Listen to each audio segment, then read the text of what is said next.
Shalom Yahweh Shem Yahushai Barakatham to all of Israel. Shalom Yahweh Shemar Elathab Shem Yahushai to all the sisters. Hey, Salaki, let me get that real quick. Oh, yeah. Salaki. To all the sisters. This is the ISUPK Las Vegas. So on 1 West 125th Street, Harlem, New York. I am officer of 50. Oh, that's what he was looking for. I'm officer of 50 Rock. And this is the Tuesday Brotherhood class. Salakia for the delay. Had some issues come up at home. Before we get started into the subject, I ask that y'all make sure that you do your part to like and share this video on Facebook and on YouTube. Our YouTube is ISUPK Nevada, and our Facebook is ISUPK Las Vegas. Before we get into it, I'm just going to take a moment to do that myself. In the meantime, if there's anybody online or in the room, we can go ahead and start getting any questions, getting that together. Okay.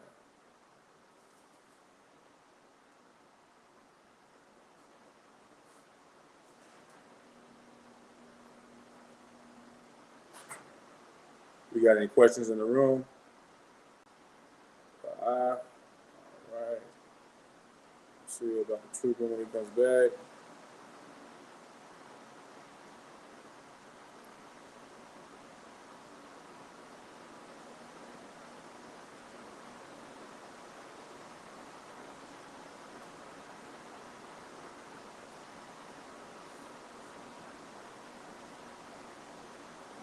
Okay, let me make sure. This thing's always tripping on me. Hey, y'all, say something in the chat for me to make sure. Because sometimes when I try to watch the Facebook chat, I can't see the freaking comments. And then later on, after the class, I'll see all the comments in the world.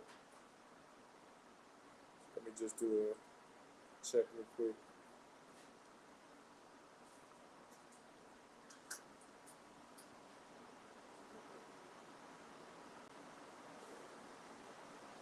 Okay. At least I can see that. And then, Trooper, make sure that you watch the YouTube. Did you have any questions? All right.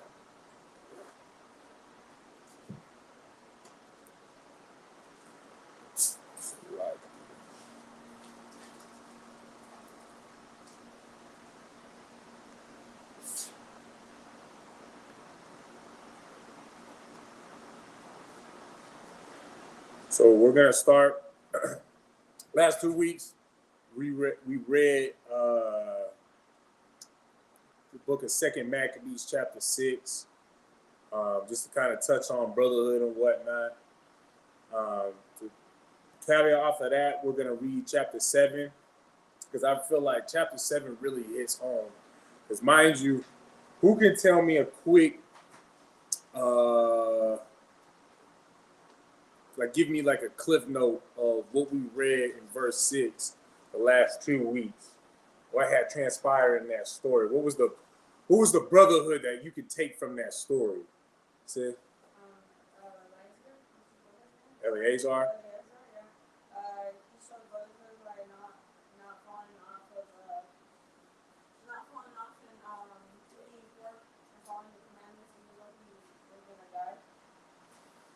Okay. Yeah, but can you give me more, Trooper? He was willing to die for his brothers and sisters. Okay. He's willing to die for his brothers and sisters. That's true. Aim that up a little bit. That is true. But one thing that y'all should understand was that he was not willing to give up even the appearance of doing something wicked for the sake of the Lord, for the sake of the will of the Lord. But also, what does that also come down to in worldly terms for the brother that is looking up to him?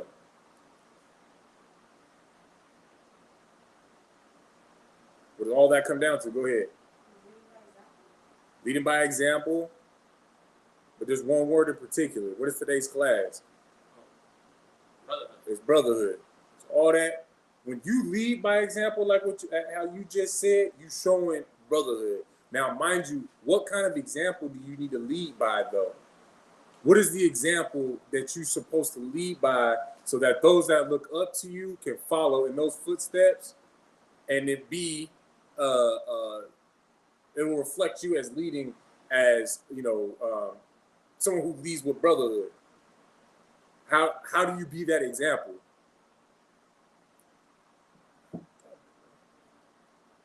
How do you be that example? Go ahead. Right.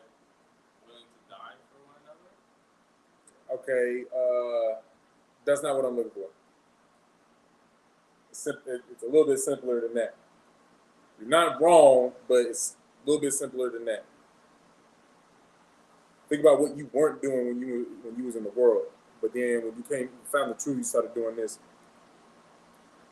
When you came into the ISUPK.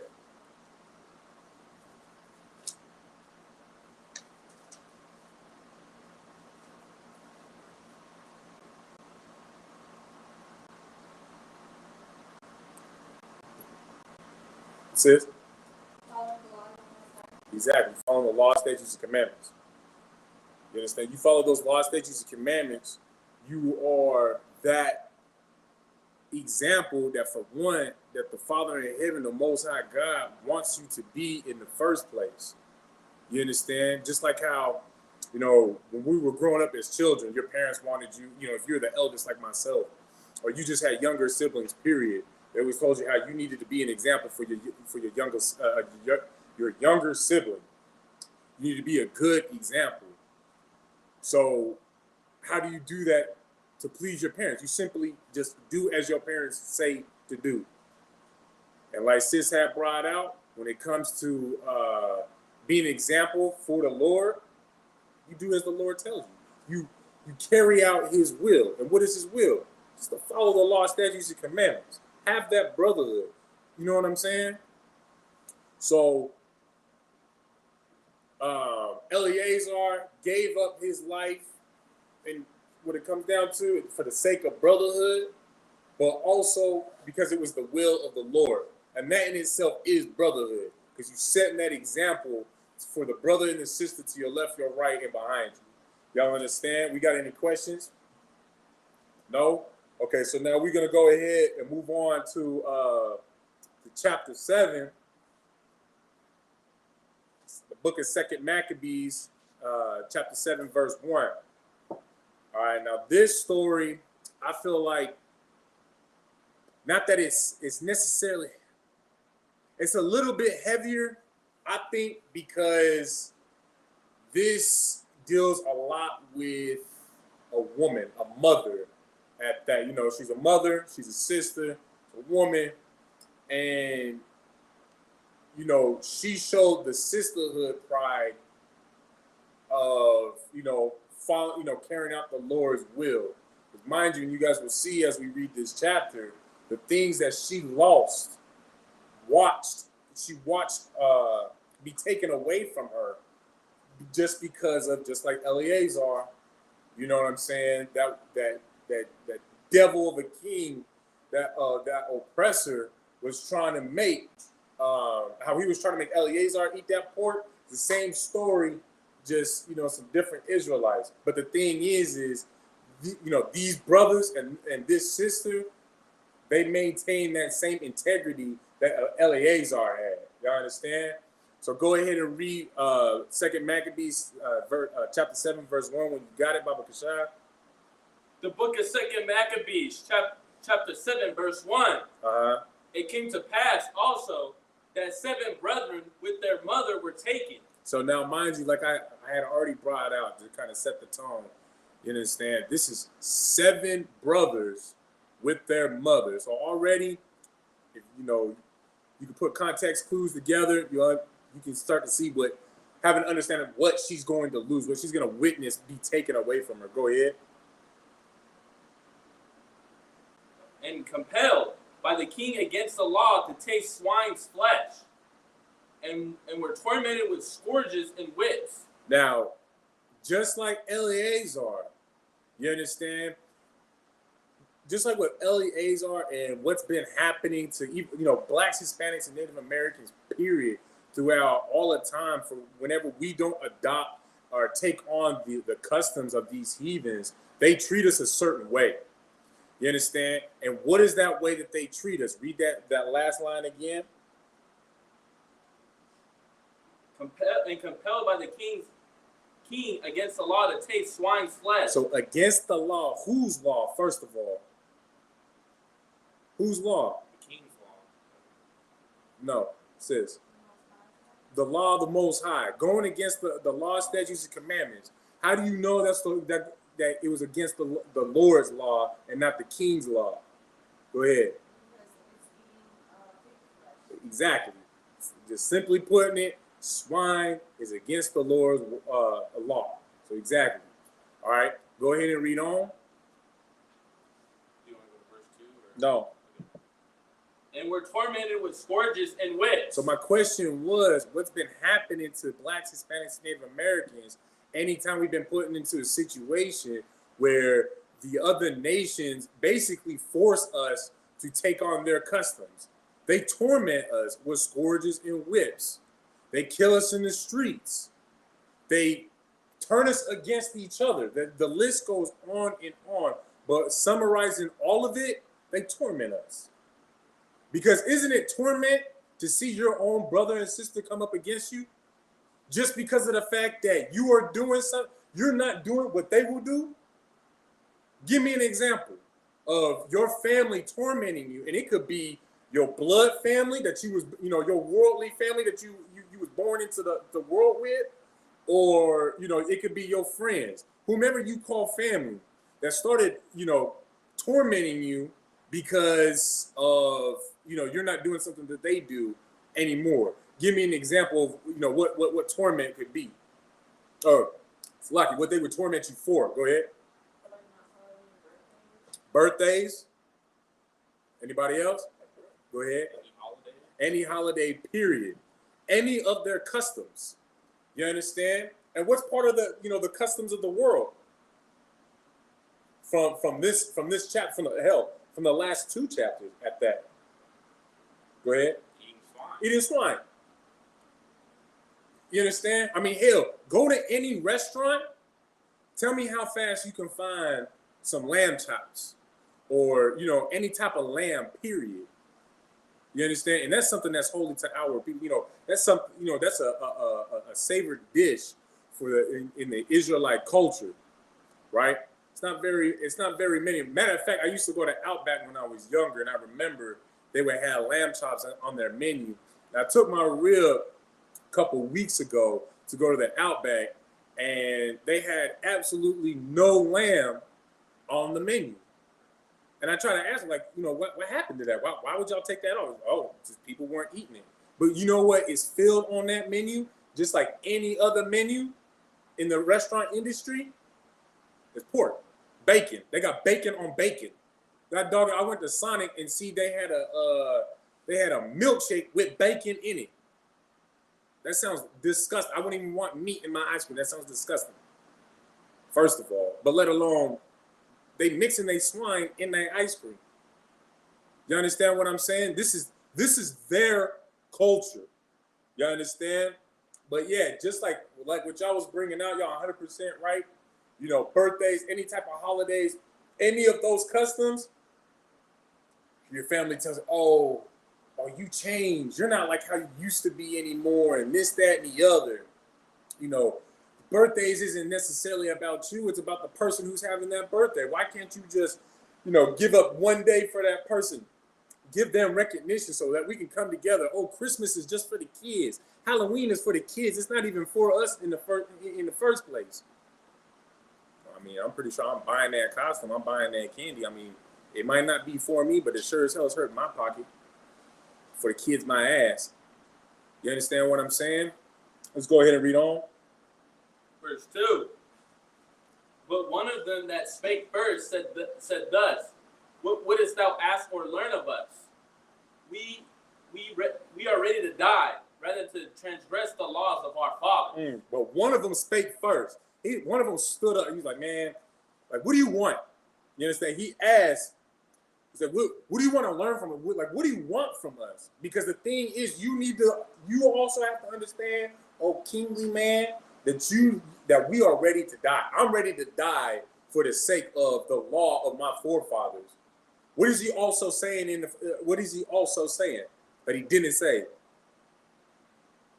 What is he also saying? Go ahead, sis. Okay, you can say that. But the laws, where did his fathers get the laws from in the first? Who? Because it said, go ahead. They ready to die for the Lord. Say, okay, anything that you want to bring my way, like I'm ready to die for the Lord. So I'm not worried. He's also saying, I'm not worried about what you could do to me. I'm not worried about the pain. Hey, Shalom Yahweh, Shem Yahweh Barakatah, Tributaza, what's good to see you, right? He's not worried about what can be done to his flesh with, those that can destroy his flesh. What is he worried about? Go ahead. Transgressing the law, but what did Christ say? Go ahead and pull that. Fear not the one who can destroy the body, but will destroy the body and the soul. Pull that verse from me. I believe that's in Matthew. Maybe it's in John.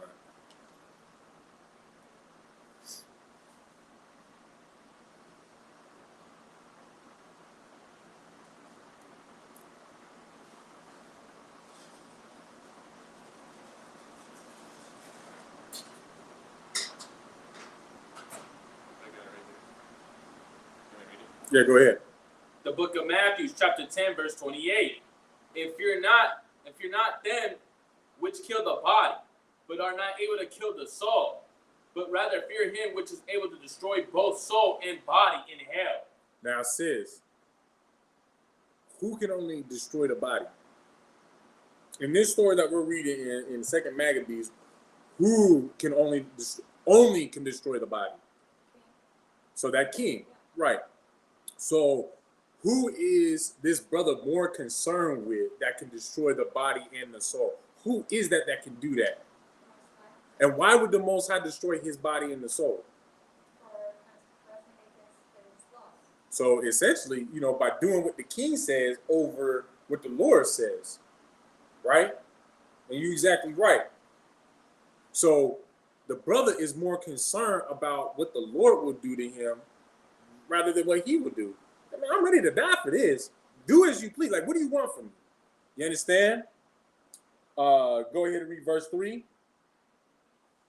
Then the king, being in a rage, commanded pans and cauldrons to be made hot. Man, the king's hot.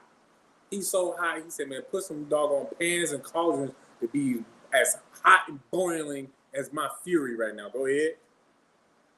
Which forthwith being heated, he commanded to cut out the tongue of him that spake first, and to cut off the utmost parts of his body, the rest of his brethren and his mother looking on. Now, mind you, while his tongue is being cut out and the utmost part of his body is being, what did it say? Is being cut, and to cut off the utmost part of his body, his brothers, his 6 brothers, and his mother are watching this. After this brother just said, you know what, I'm ready to die for this. Now, essentially, I mean, the king was like, you know what, we're gonna put that to the test. We're gonna find out. And cut his ass up. You understand? Go ahead and read verse 5. And mind you as well, why do you think he did that in front of his brothers and his mother? Sis. To make an example of him. Okay, to make an example of him, to what end though? To frighten him so that they'll follow his. Now, why do you think that was important for the king to do that though? Why was that important to the king for him to put fear into, I see you, to put fear into the Israelites like that in the first place. Because first we read about Eleazar in chapter 6. Now in chapter 7, we're having the same thing all over again. And obviously by now, the king is furious. It's like, man, you goddamn niggas don't, like, they won't listen to me. Right? So why do you think it's important for him to get the, to get essentially this 9 people in these 2 chapters that we've been reading to succumb to eat the swine? Why is that so important to the king? To reestablish dominance as king. Okay, to reestablish dominance as king. All right, I'll take that. Go ahead. What would you have? Oh, so that they do transgress the Most High's law. Okay, yeah, so they do transgress the laws of the Lord, sis. To show his power. Not necessarily to show his power, because obviously what's going on right now, what did Eleazar do? What did this first brother already show? Nigga, you ain't got no power over me. So you're right to an extent, is that he does, because we all know how the so-called white man is, how our oppressor is, how he loves to flex his power. Right? We all do understand that. But then once you start to take it away from him, what does he start to do? He starts to, to push it on you, right? Right? So, but the thing is how is he going to be able to push it on us if already he's got 2 people in just these 2 chapters so far that won't eat the swine when he said, eat the swine. And then still killed them anyway. And then killed them for their disobedience just of not eating swine.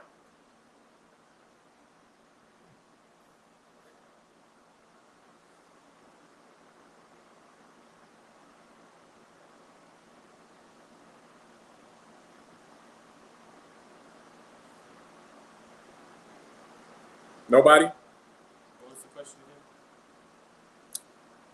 again? It's still the same question. Why was it so important for the king to get Eleazar and these brothers to eat the swine's flesh? Go ahead. They take part in their customs? I mean, yeah. All right, so my question is, why do you think it was so important to the king to get Eleazar and these 7 brothers and their mother to eat the swine's flesh? Why do you think it's so important for him to get them to eat it? He wanted to prove something, like prove that they were weak. Just think about it. By them not eating the swine's flesh, it's brotherhood. And it's brotherhood because they're leading by example, right? Now, mind you, there's a key word I just used. They're leading. So someone is looking up to them. You had some? Go ahead. So he wanted them to eat his flesh so that others can follow suit. People looking up to him. So if my little brother right here looks up to me, and at first I'm following the law, statutes, and commandments, right? Doing the will of the Lord, what do you think he's doing as a younger sibling as we growing up? When he looks up to me, he's doing the same thing, right? He's following the law, statutes, commandments because I'm doing it, right? But then when, King Oppressor shows up on the scene and says, hey, man, all right, eat this swine flesh. And I eat the swine flesh. I mean, it takes a real special younger sibling to be like, you know what? I'll be better than him, especially if it's a younger sibling. You understand? So now, because I'm partaking in the flesh, how hard do you think it's going to be to get him to eat the flesh? Ain't going to be much of a fight. So, of course, this is also why the king is getting upset, because he's like, man, to get these doggone Israelites, to get these niggas, to get these spicks, to get these savages to follow me to go to take on my customs, man, I got to fight them. I got to cut out their tongue and do this, that, and the other. What was that movie 300? What's his name? Xerxes. Like when he was telling Leonidas, he said, I could be a very, what did he say? We call himself a passionate God or generous God. I'm a very generous God. You can have women, you can have gold, you can have all these things. All I ask is that you do one thing. What was that one thing? Just take a knee. But what is taking a knee? What is him bowing down to him? What does that do? Go ahead, Trooper. You're submitting. So if you'll take a knee to me, what else can I get you to do? Now, mind you as well, Leonidas was the king of all his people, which also means what? That all his people looked up to King Leonidas, right?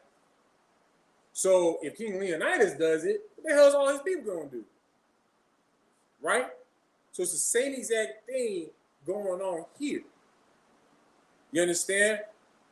The other Israelites were looking up to these brothers and this sister.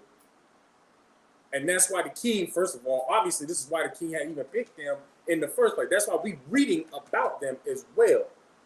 Right? Go ahead and read on. Verse 5. Now when he was thus maimed in all his members, he commanded him, being yet alive, to be brought to the fire, and to be fried in the pan. And as a vapor of the pan was for a good space dispersed, they exhorted one another with the mother to die manfully, saying thus. Man, y'all understand what just happened? All because he wanted to follow the Lord. Now, mind you as well, like what we read in the last chapter, right? We actually going to take a step back and reread it, okay? Because this is the Brotherhood class, and we all have to ultimately be prepared to make a sacrifice like this for the sake of brotherhood, but also because of, for the sake of the more importantly, if it's the will of the Lord. You understand? But go back to chapter 6 and read verse 12. Read that nice and loud. And Khan, that wasn't the answer I was looking for, Times of War, but that's pretty much, right around the corner. 6 and 12, God. The book of 2nd Maccabees, chapter 6, verse 12. Now I beseech those that read this book. Now it's the whole book, not just the chapter. You understand? Because mind you, we had this story in verse 6 or in chapter 6. I keep saying verse 4 first for some reason. In chapter 6, and we having a back-to-back story of brothers having great brotherhood, have showing themselves to be great servants unto the Lord. Now read that again from the top. Now I beseech those that read this book. Now, I'm talking to those that read this book. Go ahead. That they be not discouraged for these calamities. Don't be discouraged for these calamities.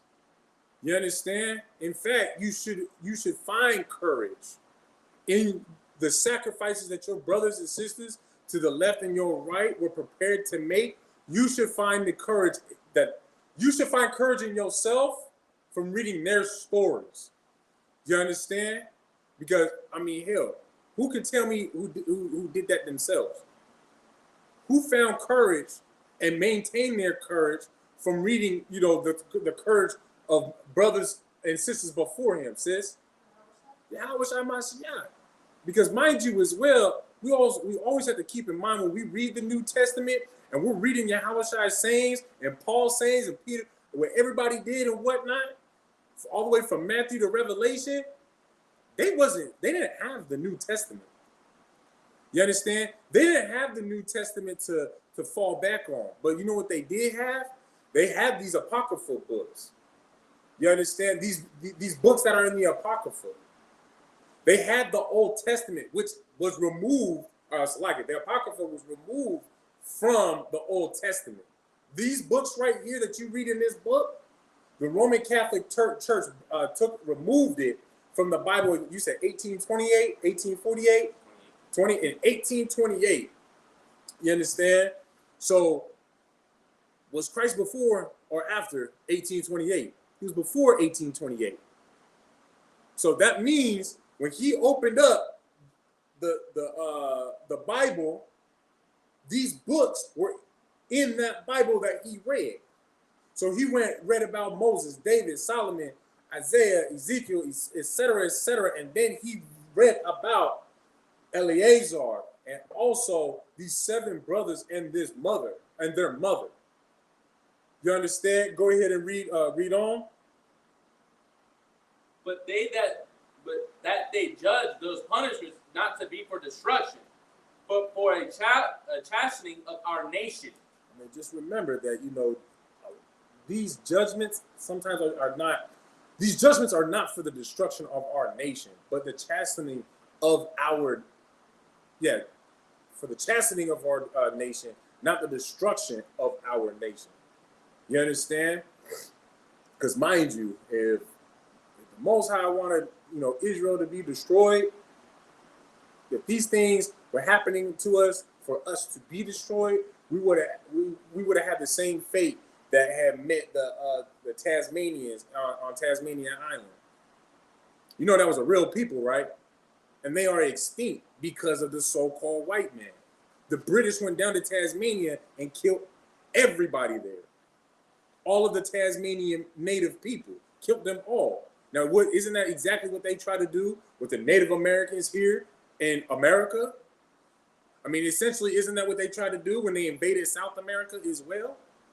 It's like Esau tried to sandwich, the Western world and kill all of us off.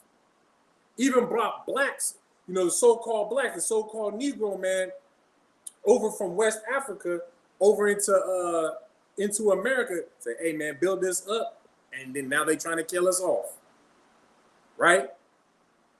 So if what the Lord was trying to do was to destroy us, it would have been happened.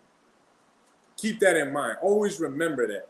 The Lord loves so-called blacks, Hispanics, and Native Americans. That's right. That's why we still on this earth.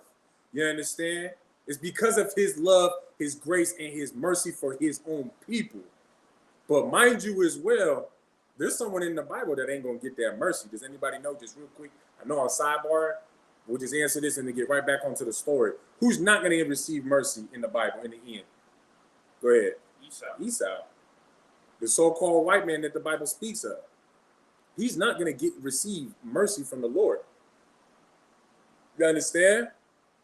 Because, does he deserve it? Isn't it righteous for the so-called white man to not get any mercy? Isn't that righteous? Because who did he give mercy on? Who does he give mercy to? He might give mercy. He giving mercy to the doggone, them Asians right now. But mind you as well, why does he do that? Because they have their own land. They have their own people of which they are together. You understand? When the so-called white man is just a big dumbass bully who's insecure about his homosexuality, and so now he wants to try to push it on everybody else and try to bully anybody that appears to be weaker, that doesn't have anyone to have their back. And because of the fact that so-called blacks, Hispanics, and Native Americans don't have that brotherhood, don't have that unity, don't know how to come together, because we are divided right now, we're prime prey for him to pick on. And it's only because of the grace of the Lord, only because of the mercy of the Lord, because of the Lord's love for his people. Edom will not have mercy. You right? Because of the mercy and love and grace for his people. Well, I don't want to say grace because I don't want y'all to get that twisted up with how the Christians do it. But the mercy and the love that he has for his people, Esau doesn't have the ability to kill us off. It's not going to happen. Y'all understand? All right, so like you for getting a little bit sidetracked with that. Read 5 from the top. Now when he was thus made in all his members, he commanded him, being yet alive, to be brought to the fire. Now he had all his members cut off, severed from his body, removed, and he's still alive, mind you, but we're not done. Don't this sound like the torture that so-called blacks, Hispanics, and Native Americans have been enduring since? Hell, we started keep at least just keeping record of America alone. Hell, The civil rights movement wasn't that long ago. We still have grandparents that were a part of that. We have parents that were a part of that. We have brothers in the school who were a part of the civil rights movement. It wasn't that long ago. You understand? Go ahead and read on. And to be fried in the pan, and as the vapor of the pan was for a good space dispersed, they exhorted one another with the mother to die manfully, saying thus. Man, they watched their brother be fried into that pan to the point where he was just dispersed amongst the pan. Right?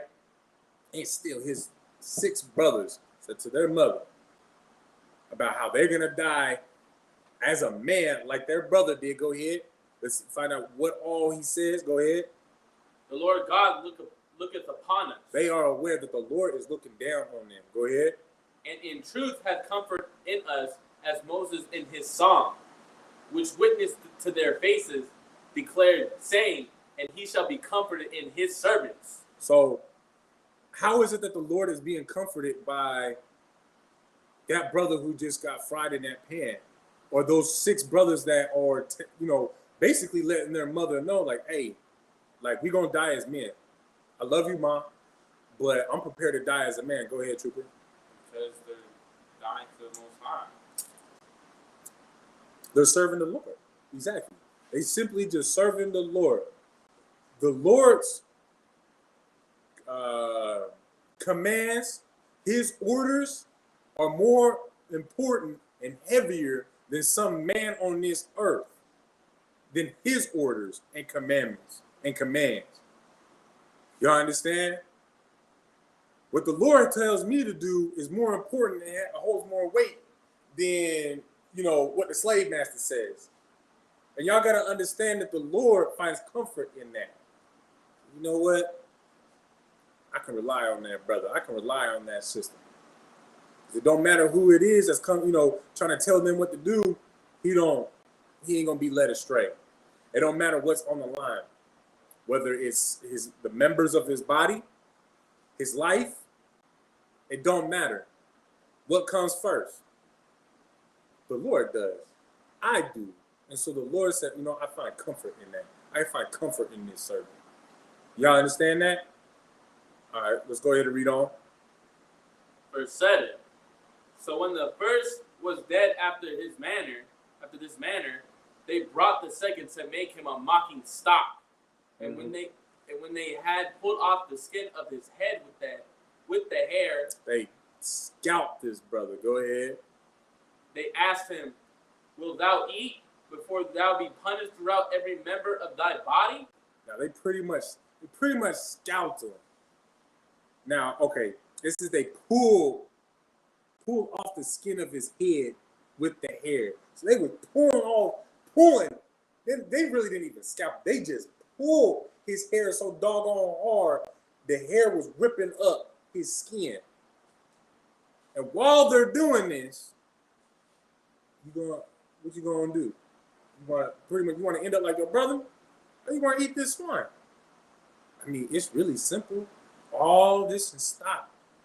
All you gotta do is just put this little piece of chicken, this little piece of pork in your mouth, chew it up to your own satisfaction, and then swallow it. That's all you gotta do. And chances are they might be bribing them too with just one bite, just once. You don't even have to eat the whole pig. You don't even have to eat your fill. Just take one bite. Right? Wilt thou, go ahead from wilt thou eat? Wilt thou eat before thou be punished throughout every member of thy body? Now, every member of your body is going to basically receive that same torment that your brother just got. So, what's your choice? What you want to do? No, right, exactly. Go ahead. But he answered in his own language and said, "No." What did he say? Go ahead. Nah. He said, "La." No. But he said it He said in his own language, la'a. Go ahead. Wherefore he also received the next torment in order, as the former did. So he said la'a, said it in the tongue that of his people, and the king had it done what was done to the first brother to him. This brother stood strong. Now, who could tell me one reason why this brother stood strong? Go ahead. For the Lord, but I mean, I ain't gonna argue that at all.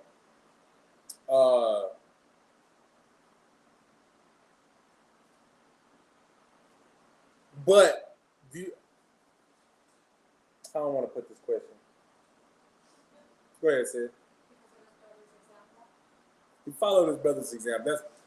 That's the answer I was looking for. I just couldn't put the question together, so I did. But hey, Most High Christ figured it out. Way to read my mind. But this brother basically maintained that courage, or maybe he even maybe at the time that his brother was going through the torment at first. Now, mind you, it does not say this. You know what? Nah, I'm just not even gonna say it. I'm just not even gonna say it because it's not written. But this brother did maintain his courage, period, because he had an example. There was someone before him who maintained their courage. They say, you know what? I'm gonna maintain mine. And again, I can't stress this enough. We all need to have the same courage. Be prepared to have this same courage for our brothers and sisters today. You understand? Because you know what? It may be the Lord's will for you to prove yourself in that manner. And you need to be prepared to give your life for your brother and for your nation, period. You understand? Go ahead and read on. And when he was at the last gasp, he said, Thou like a fury takest us out of this present life. But the King of the world shall rise us up, who have died for his laws, unto everlasting life. But the King of the world shall raise us up, who have died for his laws, unto everlasting life. What do you think he's talking? Who do you think he's talking about? Go ahead. Yahushua? Now, how? How is he talking about Yahushua?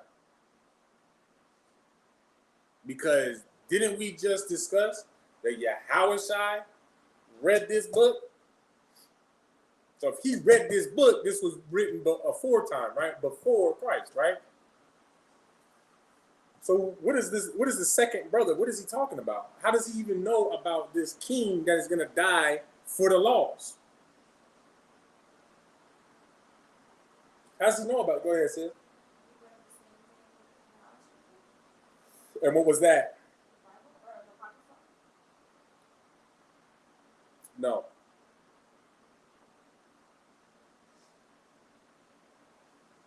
There is, you right though, you halfway right. You just wrong about the Apocrypha portion. What do you think he read?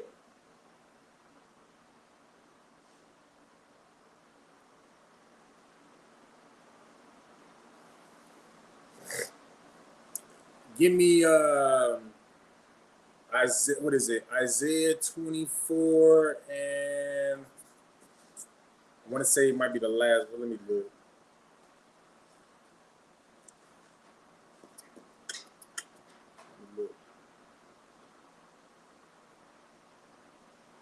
Is it 23?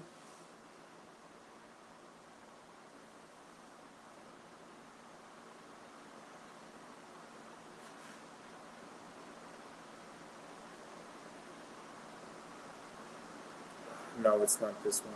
Doggone it.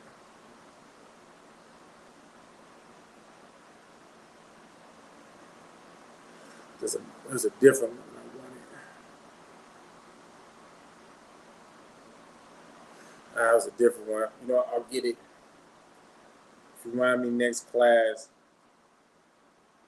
we'll talk about that as an opening discussion about maybe I'll just make that into a class for next week. We'll talk about the prophecy of Christ's prophecy from the Old Testament. Understand? Maybe we'll talk about that next class, or at least when we wrap this up. You understand? So, but he read the books that were written before him, which had the prophecies of the king who will die for the law. Right? It's been prophesied since the Old Testament. They didn't just like have Christ in them. Boom. Now we got the New Testament after he lived his life while he was rolling with his 12 apostles and this, that, and the other. Like it wasn't like Christ was prophesied from the Old Testament. You understand? Go ahead and read on. And mind you as well, you can't tell me that shit ain't gangster. This brother, his last words was basically saying, F you. You might have me right now. You might be destroying my flesh right now. But in the end, my king, he's gonna rule over you. You understand? We're gonna have you under our feet. You understand? Go ahead and read on. Verse 10. After him was the third made a mocking stock, and when he was required, he put out his tongue, and that right soon, holding forth his hands manfully. What's that? What you think it means by manfully? He held out his hands, and he just put out his tongue. Explain that to me. I'm a dumb Christian. I don't know what that means. Go ahead. I want to say, he already knew what was coming. He was like, he just manned up, did it, didn't care, didn't think anything of it, and just went through those consequences. Essentially, basically, he already knew. Like, all right, come on, do what you gonna do. Cut it off. Let's go. Let's get it done and over with. Let's just waste our breath. Let me enjoy breathing this fresh air without having to pollute it with pointless words, because you already know what I'm going to do or how I'm going to respond to what you have to say. So let's just do this. Let's not pollute the air. You understand? That's basically what that brother did. Courage. Straight courage. Nothing but brotherhood right there. You understand? Go ahead and read on. And said courageously, these I had from heaven, and for his laws I despise them. Now hold on. Break that down. He said courageously, with courage. He said, these I had from heaven. What did he have from heaven? What did he receive from heaven?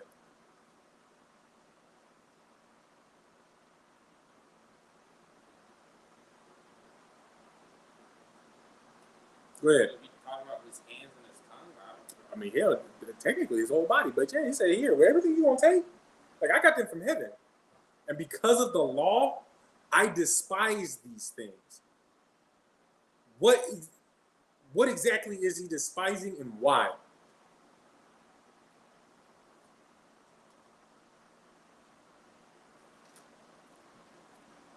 Read it again from the top. Read it out loud. Read it out loud. And said courageously, these I had from heaven, and for his laws I despise them. For his laws I despise them. What is he despising? Why?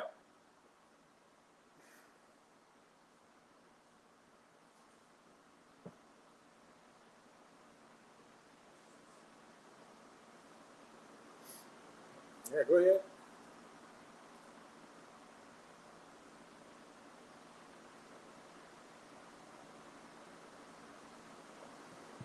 Here, read the rest of the verse. Give you a little bit more context. And from him I hope to receive them again. Okay. Same question. What is it that he's despising for the law. For his laws, I despise them. Whose laws and what exactly is he despising and why? Trooper. For the Most High's laws. Okay, so it's the Most High's laws. So he's despising his body. Why? Because that doesn't word it like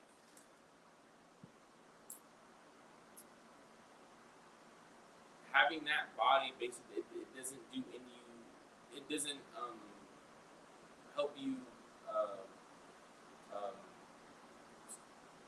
follow the laws or anything like that. It doesn't do anything for you. And they're kind of just there. I don't know. Anybody online think they know? Sis, you want to take a crack at it?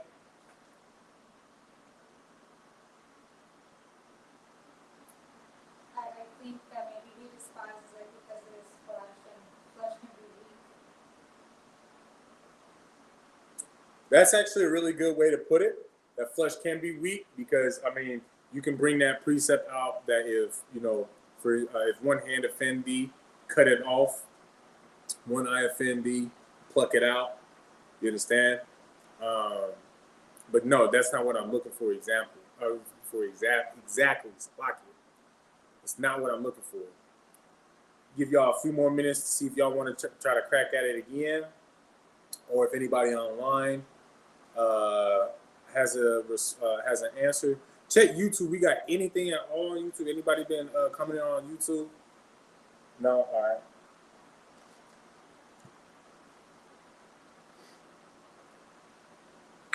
Y'all want to try to take another crack at it? No. He despises his body because think about what he's about to give up, the torment he's about to go through because of the law. He got his body from the Lord, like we all did, right? We all got our body from the Lord. But for the sake of the Lord, you might have to lose a body member. You might have to lose a hand, an eye, his tongue. He about to lose everything and then lose his doggone life. And it's kind of like, man, I hate having my body right now because of the law. Because now I got to go through all this pain, agony, and torment. Because, not necessarily to say, oh, shame on the law or, the law is so grievous or anything like that. It's just like that the law is that important to me that I hate my body. I hate having a physical body because the law is so important to me because I love the law. I love the Lord. You understand? Y'all understand that? Y'all got any questions about that? All right, Most High in Christ. All right, let's go ahead and read on. Verse 12. Uh-huh. Insomuch that the king and they that were with him marveled at the young man's courage, for that he nothing regarded his pain, the pains. Man, basically saying this brother he wasn't even wincing. He just basically said what he had to say with courage. And then while going through it, being whipped and tormented and burned, and he just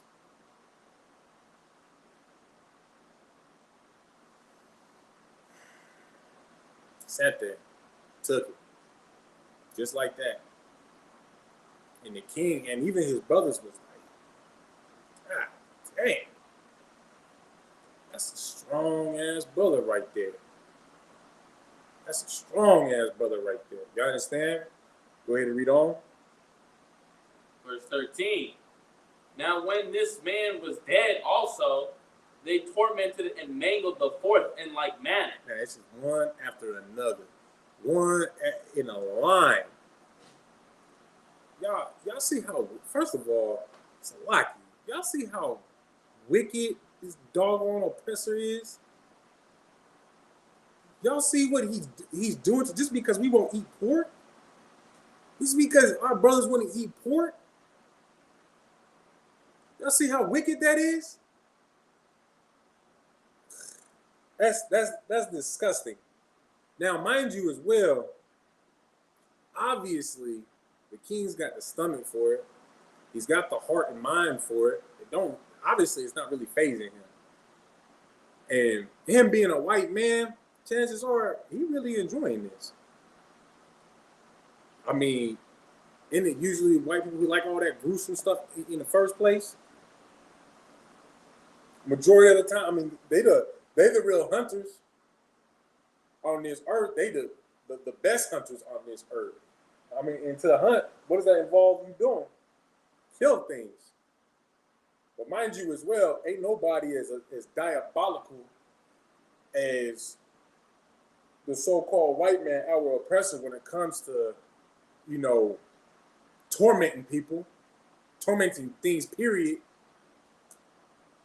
And I know you like them serial killer movies and documentaries, sis. So let me ask you this. How many Black, Hispanic, or Native American serial killers have been written in history?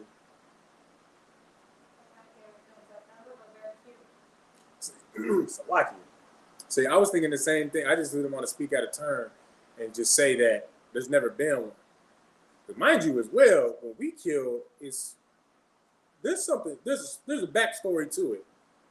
It wasn't no goofy ass shit where, oh well, I just wanted to feel alive, and just that moment right before you stab them in the chest, just that fear in their eyes. I feel alive for a brief second, so that's why I kill people. I've never heard a nigga say that. I've never heard of a story of a brother saying that. Brother might have gone on a killing spree. Okay, sure. Our sisters have murdered men out of emotion. Okay, sure. But there's a backstory to it. It wasn't nothing about, well, my mom did this to me. She didn't let me play video games past midnight. And my dad, well, he used to take my video game away from me whenever I would call my mom a bitch. So because of that, I killed him. And then I started killing other people too. I've never heard of a Black man saying something like that, of a Hispanic man saying something like that, of a Native American man saying anything along those lines. I've never heard of any documentary that spoke of a Black man doing anything like that.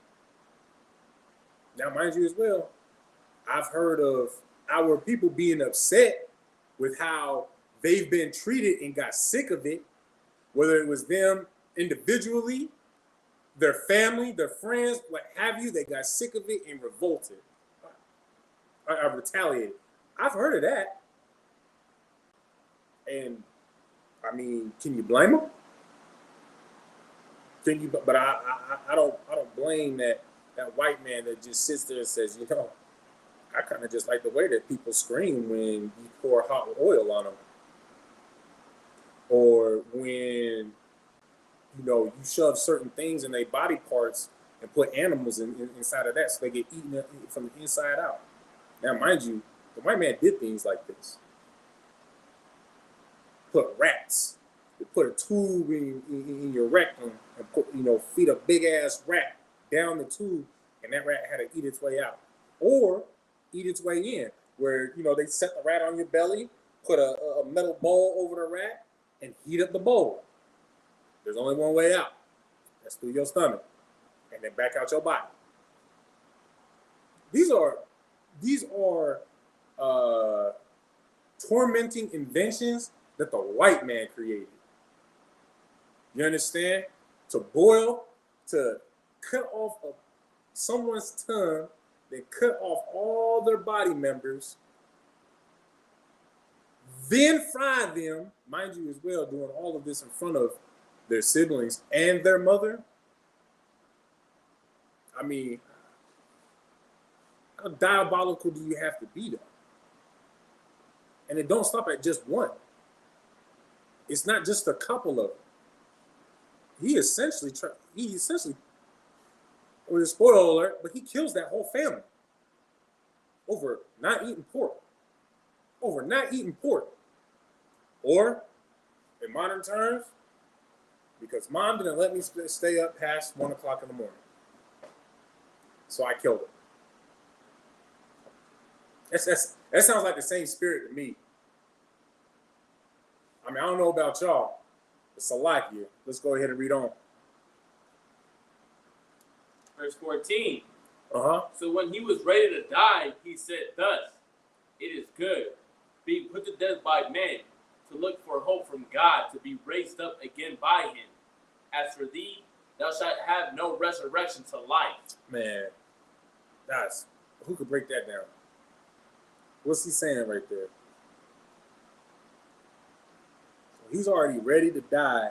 And he says, it is good being put to death by man, to look for hope from God, to be raised up again by him. As for thee, thou shalt have no resurrection to life.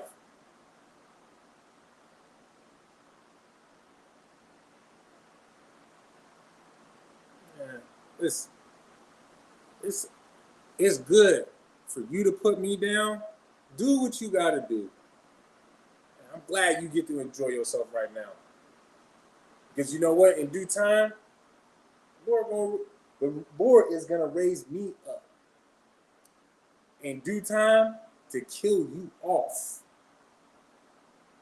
Because there's going to be a time where you don't get to regenerate no more.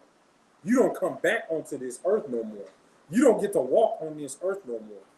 But me, as for, me and my people, whom of which you're killing off because some dumb, because you're on such a power trip and you hate us with that perpetual hatred. It's like, okay, well, you know what? Enjoy yourself, because there's going to be a time where if us who's killing you, and then there's going to be a time where you're enslaved, and then a time where you are no more. That's prophecy, right? Right? That's prophecy. This brother knows the prophecy. This brother knows what is coming, what is going to become of this devil, of these heathens, of this oppressor. He understands that. And because of that, he's able to maintain his hope and his courage for the Lord's sake. Because it is the will of the Lord. Okay. You understand that? Do we have any questions so far? No? Hold on, read that next verse first. Verse 15. Uh-huh. Afterward, they brought the fifth also and mangled him. Man. Go ahead and read the next one. Then looked he unto the king and said, Thou hast power over men. Mm-hmm. Thou art corruptible. Thou doest what thou wilt. Yet think not that our nation is forsaken of God. Bombshell right there. All right, you can go ahead and do that if you like. That's a bombshell right there. Can any of you sisters break that down? What he had just said? Go ahead. What did he say? So basically saying like they do whatever they want, but don't think that the Most High has abandoned them as a nation. Huh? Nah, just give me straight up. No, that's exactly it. Don't think that just because you were able to have power over men, basically right now, because you have power over men right now, that essentially the Lord has forsaken his children. You understand? Don't think that this is going without consequence. You understand?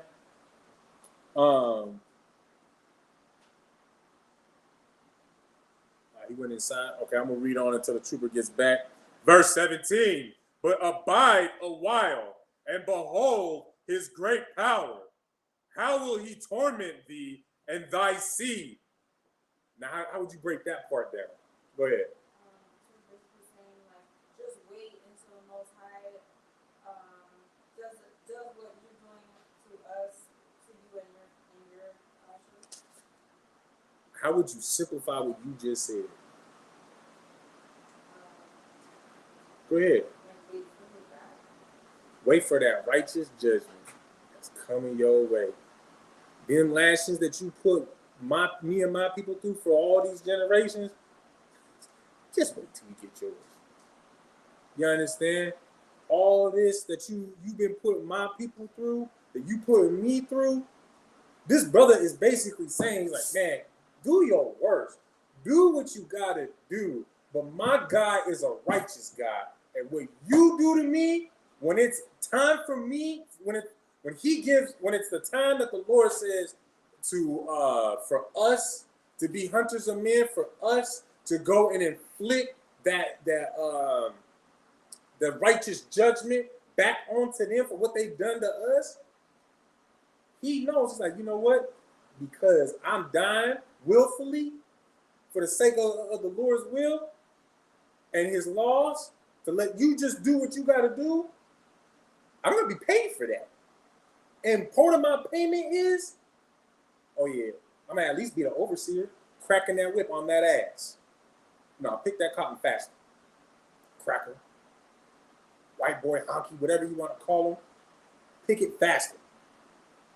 Now that ain't fast enough. Matter of fact, come on. I'm going to cut your toes off with some piano string. We could be diabolical right back. Now, mind you, it's going to be righteous when we do it. I can tell you some of the little Olympic games that, the Lord allowed. I get my own land with Edomite slaves. You know what? I'll say this. I will say this. If I have a mixed multitude of slaves where, it's Edomites and the Moabites and whatever, Hamites, whatever. The Edomites and the Hamites, they staying outside. I'm saying that right now. They ain't allowed in the house. They funky. But as far as who does the hard labor, it's gonna be Esau. Until the time that Esau is let go, them Edomites, they do all the vigorous hard labor. We all know the son ain't a very big fan of them Edomites. Don't touch no sunscreen. Don't let me catch you trying to develop any type of sunscreen. Not that they smart enough anyway, but don't touch that sunscreen. And don't you try to slack off. I don't care how hot it is. And don't you try to come inside. Now, the Olympic Games that we're going to have on my land, maybe we'll say that for another class. We'll have a whole discussion about the type of games I'm going to have them playing. Just for my enjoyment. For me and the brothers' enjoyment. Whenever the brothers come to visit. You understand? But the point is the things that we are going to do in the kingdom, the reason why this brother has that courage is because he knows that when the time comes, he's going to be the one on the other side of that command issuing out on him, because it will be righteous judgment. Y'all understand that? Because he died righteously, innocently, ultimately. What did he do? What did he do? Just follow the Lord and got killed for it? It's like it. So it's only right that he, gets to inflict that pain right back. So now you know what you did to me. Y'all understand that?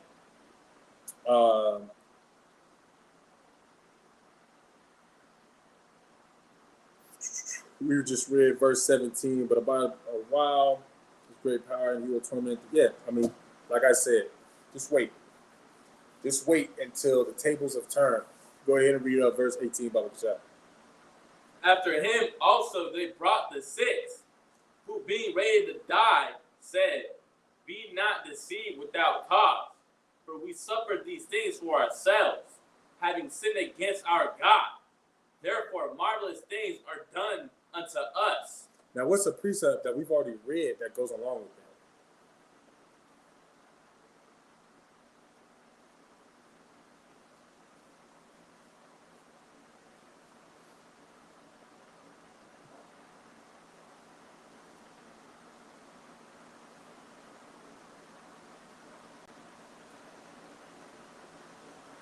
We already, go ahead. Would be verse 12?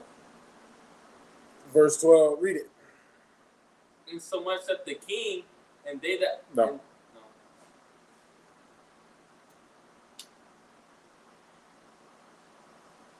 Go back one chapter and read that verse 12.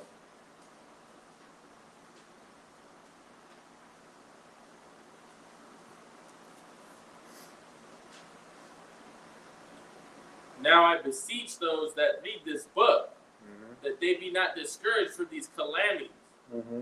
but that they Leave it right there. Now go back to verse 18. after him also they brought the six who being ready to die said, be not deceived without cause.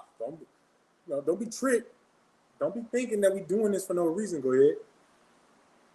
For we suffered these things for ourselves, Uh-huh. having sinned against our God. Go back to 6 and 12. And pick up from where you left off.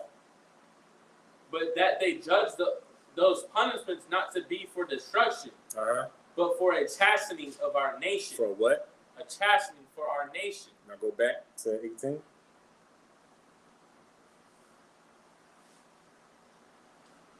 Having sinned against our God, therefore marvelous things are done unto us. You understand? He understood what was going on. Right? He understood that the nation was sinning against him. It may not have been him in particular. It doesn't say, whether he was a upright, if him and his brothers were upright and just or not. But who wasn't being just? Who wasn't being righteous? Go ahead. The others in the nation. The nation. So the whole nation is being chastised. Right? All right, let's go ahead and read on. But think not thou that taketh in hand to strive against God, that thou shalt escape unpunished. Man, read that again. But think not thou that takest his hand to strive against God, that thou shalt escape unpunished. Man, do not think, for those of y'all who take it upon yourself to go against God, who basically deliberately go against the Lord, whether you a heathen or you Israel, you understand that you're gonna go unpunished. Now, right here, he basically talking to the king. These brothers is so solid and so about, this law, so about the Lord, that they basically talking shit while, they being tormented. You understand? They cutting off their body members and they talking shit. Like, bruh, do what you gotta do, but I'm about to get you back. I'm about to get you back, your whole family back, to the point where y'all ain't coming back. We gonna get you back. I'm not worried about it. Do what you gotta do right now. Y'all know how powerful that is? If you don't, then either you ain't paying attention or I don't know. Maybe this really ain't for you. I don't know. Because for me, when I read these two stories in particular, these are my two favorite stories in the Bible so far. It gets me pumped up.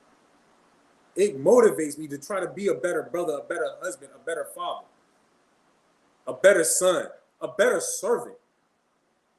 Because it's like, damn, dude, like, you just put into a crappy situation and you just, man, all right, man, I know what's going on. I know why this is happening to me. I'm just going to see it through. I came home with an F on my report card. I know my dad going to whoop my ass, so, man, screw it. Take this ass whooping real quick. But you know what? I'm going to bounce back. When I bounce back, ain't nobody going to be laughing at me. I'm going to be laughing at them. Y'all get me? Hey, turn the bass this way, like, you know what I'm saying? That ain't fair, man. It's hot. I'm over here. I'm on camera and I'm sweating. You just let me sweat. And kind of aim it down a little bit. See, that's so much better. The water.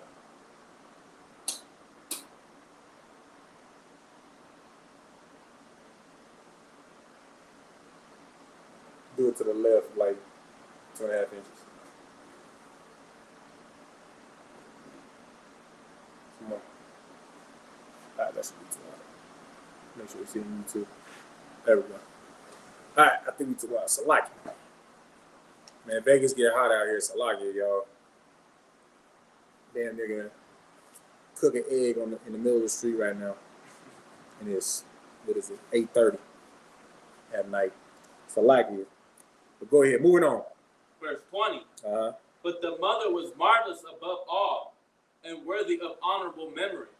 For when she saw her 7 sons slain within the space of one day, she bare it with a good courage because of the hope that she had in the Lord. Man, see, now we getting on to the aspect of the sister, right? Because we all know that women have that, I'll say that women have a little bit more of an emotional attachment to their children than men. I don't even want to say that. Women have a more, we'll just say a different kind of emotional attachment to their children versus than what men do. All right. Whereas a woman that didn't have the Lord on her mind, the Lord on her thoughts at all time, wasn't about the Lord in the first place. I mean, chances are, like, think about it. If you didn't have the Lord and the faith in the Lord, like this sister did, don't you think that any sister would just be like, yo, or any woman, period, like, no, like, give me my baby, like, give me my doggone baby. Even though her baby 40 years old, 30 years old, 20 years old, ain't a baby, but do not touch my boy. Do not touch my baby. Because that's her baby. It don't matter how old a man gets. And this is the reality of things. We have mothers in the school, sisters that are mothers in the school. They will all vows, for what I'm about to say. Don't matter how old their child is, period, boy or girl, that baby is always their baby, right? So, but this sister had a good courage. What was that good courage? Break down that verse for me now.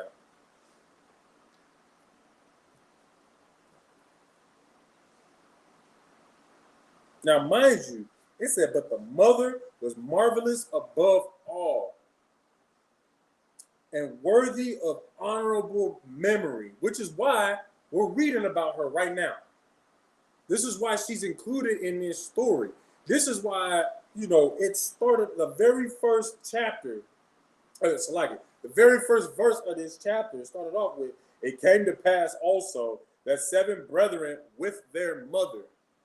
This story is about 7 brothers and their mother, right? And what they had gone through and endured with this doggone, with this king, this oppressive king. He says, are you Tawab? Do you need to go inside? All right, no sweat. If you do, go ahead. For when she saw her 7 sons slain with the space of one day, she saw all 7 of her boys killed in one day with her own eyes, right? She bare it with a good courage because of the hope that she had in the Lord. Now, I'm gonna retract my first question. This is gonna be my first question. We're gonna walk through this verse. All right. What made this mother marvelous above all? Sis. Okay, how was she being brave? By probably not breaking down. Not breaking down? Go ahead. Because in the last part it says because she had the hope of the Lord. That saying like how her sons were saying, like, basically saying, like, in the end, like, it's me. I mean, right now it's me, but in the end it's gonna be you, and that's her hope that in the end, like, you're gonna be in our position. Okay. Yes, sis. trust in the Most High. That's all that made her marvelous. I mean, think about what I had just said, though, what I had just brought out. How the way that she conducted herself. At what point in these 20 verses, in the first 19 verses, did you see their mother act any type of way? But mind you as well, what do you think helped her maintain that composure? Go ahead. Because her sons knew what they were dying for. Okay, so her sons knew what they was dying for. Give me a precept.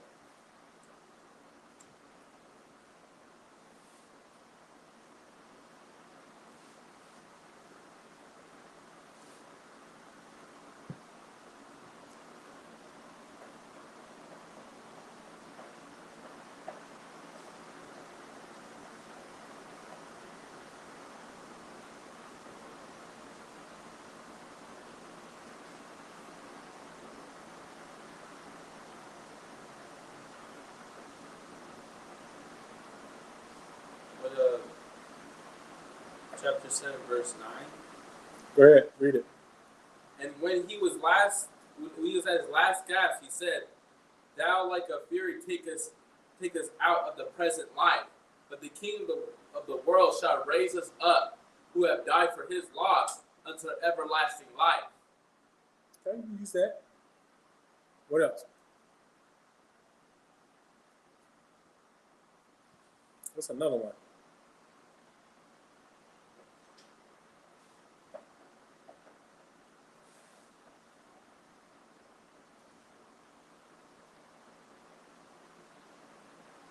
Did you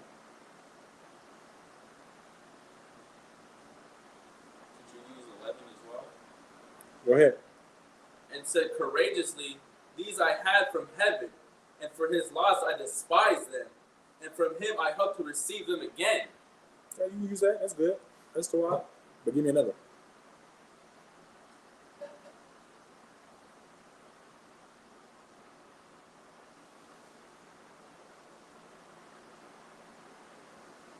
And this is if y'all got one as well, feel free to raise your hands. Go ahead. In verse 2. But one of them spake first, said thus, We wouldest thou ask or learn of us. We are ready to die, rather than discuss the laws of our father. Transgress. No, yeah, I messed up. Oh, yeah. Transgress the laws of our fathers. That's a really good one as well. Give me another one.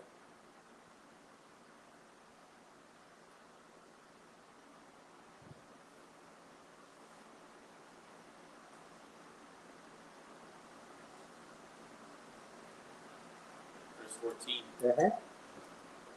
So when he was ready to die, he said thus, It is good, being put to death by men, to look for a hope from God, to be raised up again by him. As for thee, thou shalt have no resurrection to life. That's excellent. Give me another one. And mind you, I want you to still answer my question. What gave her the courage that she had?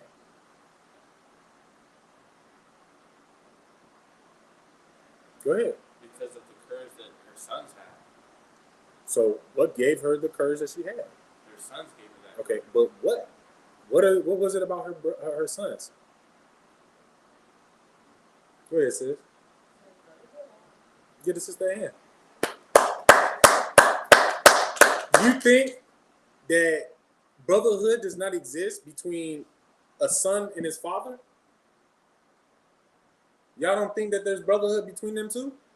Or there's sisterhood between a mother and her daughter? Or the daughter and the son, or the daughter and the father, in the mother and the brother, or the mother and the sons? That's still a brotherhood, sisterhood relationship either way.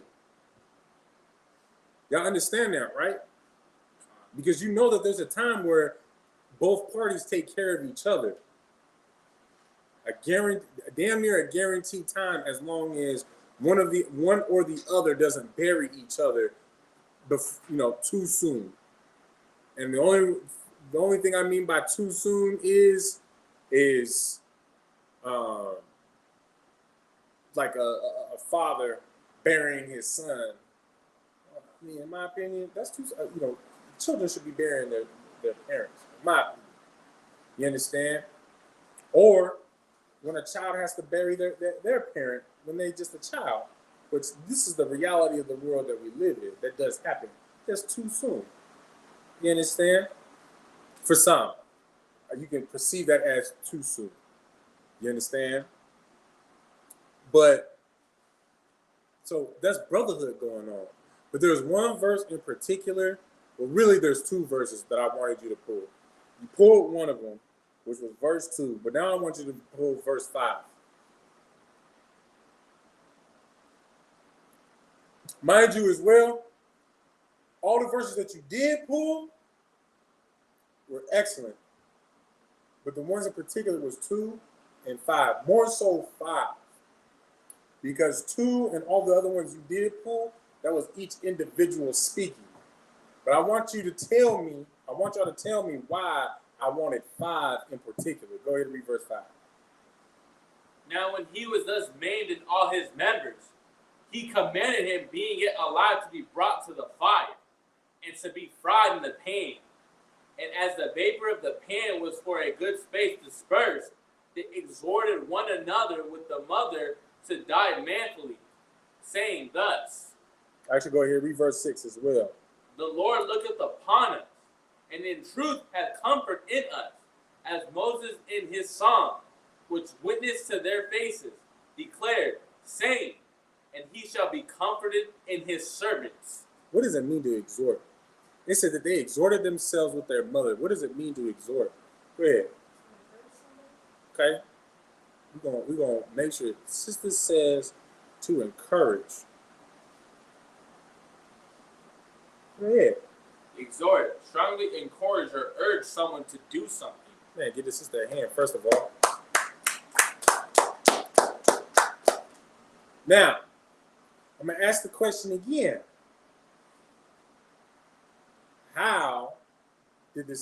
Why and how did the sister have the courage that she had to watch and endure her sons being suffered in front of her?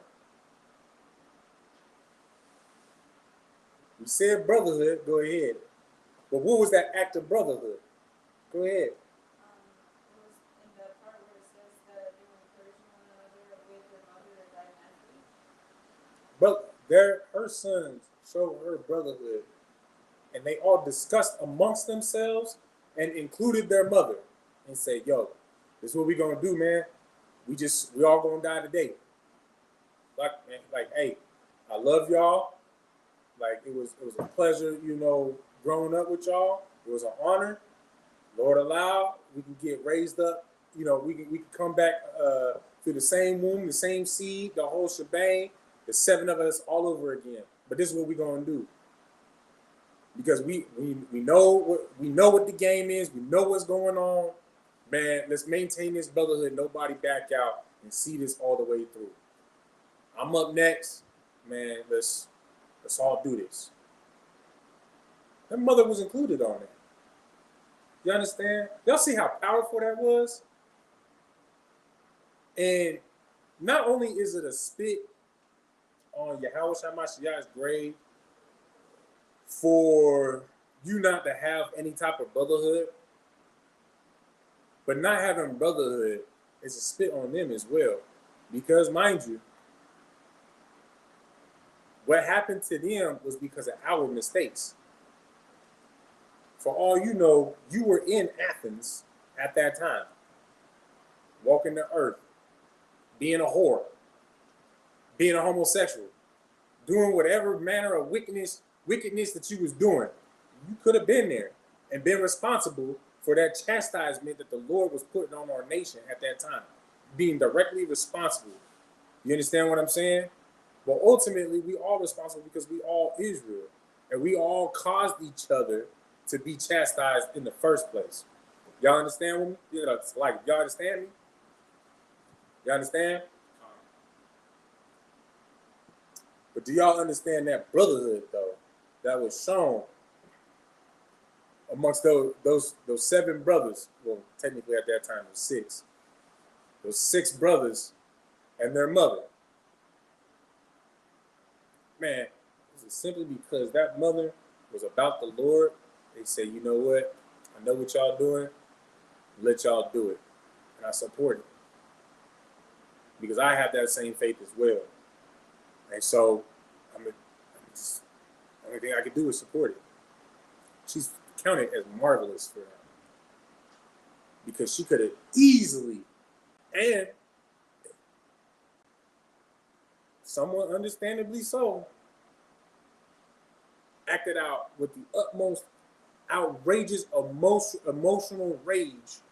Because she watched not one, but her 7 boys, her 7 sons, her 7 babies be killed in front of her.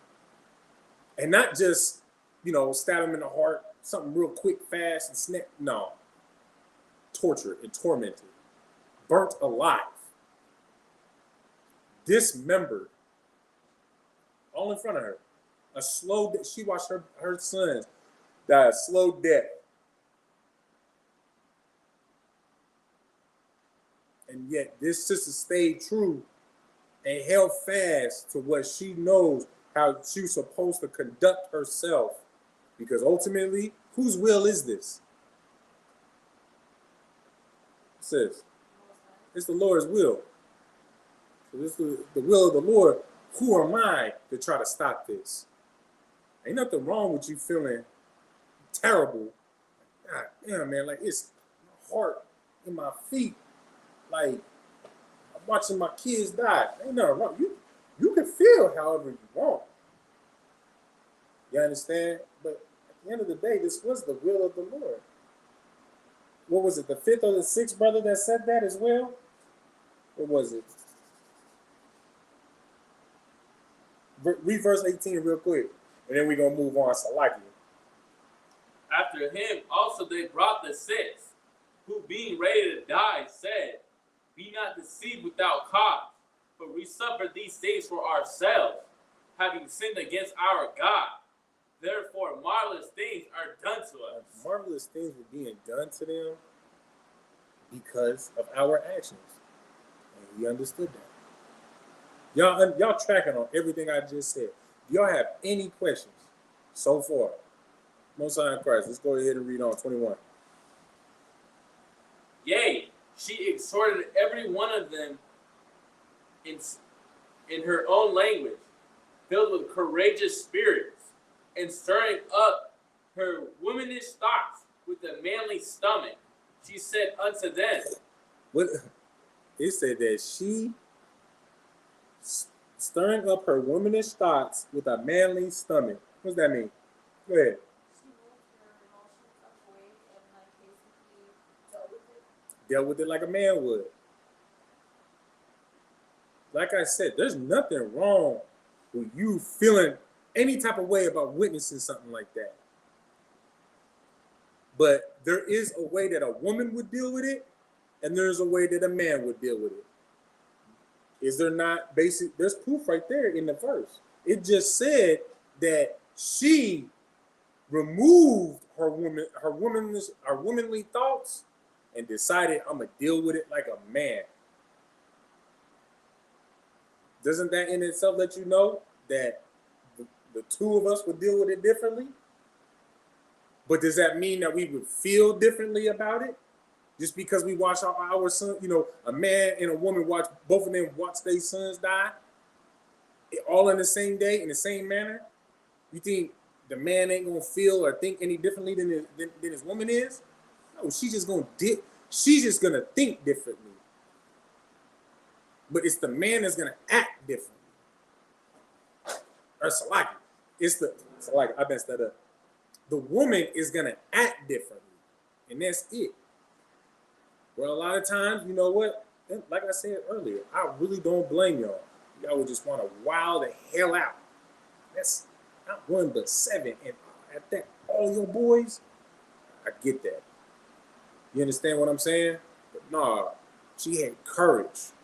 So, I ain't going about it like that at all. And mind you as well, while they was all going through it, read that from the top. 21 again? Yes. Yea, she exhorted She what? She exhorted. What's that word exhorted meaning again? Strongly encouraged. She encouraged them, stood by them, she supported them. Every one of them in Hebrew. You understand? She spoke to them in Hebrew. Hey, just keep your chin up. The Lord is with you. You understand? Just keep your eyes on the prize. Like the Lord is with you. This is just for a short time. You understand? I love you. The Lord is with you. Just endure this for a short time. Right? Filled with courageous spirits. Like I said, just, fulfilling their spirit. Keeping her spirit up and theirs as well. Now, mind you, can you give me a reason why the brothers had said what they said right before they were killed? Go ahead. I want to say to help encourage their mother as well. I help encourage their mother and also the brother after them. You see that circle, that big, huge circle of brotherhood and sisterhood? Now, because of time and Salakia, because I was late, we probably would have finished the chapter. We're about to wrap it up, and we got about 10 minutes. So we might not finish this, but we will finish this chapter and start a new subject next week. We'll find out why, or basically her reward for this courage between the 8 of them. But go ahead and read on. We're going to try to knock out what we can. Verse 22. Uh-huh. I cannot tell how ye came into my womb, for I neither gave you breath nor life, neither was it I that formed the members of every one of you. But doubtless the Creator of the world, who formed the generation of man, and found out the beginning of all things, will also of his own mercy give you breath and life again, as ye now regard not your own selves for his law's sake. Now, so like it. So y'all hear what she's saying? Like, man, first of all, I cannot tell how you came into my womb. Like, how was I so fortunate to have such strong sons? I don't know how I was basically blessed to get y'all. You understand? Like, when you become a father of yourself and you have that child and you just like, child do whatever, especially in the very beginning with with your firstborn, they just simply, you just, oh my God, how am I so blessed? My baby's so smart, she already cooing and she just a day old or whatever the hell. You understand? Like, how am I so blessed to have somebody just like that? Any little thing that they do. But you know what? This sister had 7. She's saying this because she had witnessed her 7 sons be strong and courageous. So, man, how did I don't even know how I got you in my womb. Now, is this her saying that she immaculately conceived 7 children? Let's knock that out the water real quick. Because, I mean, who was immaculately conceived in the Bible? Let's get that out of the way first.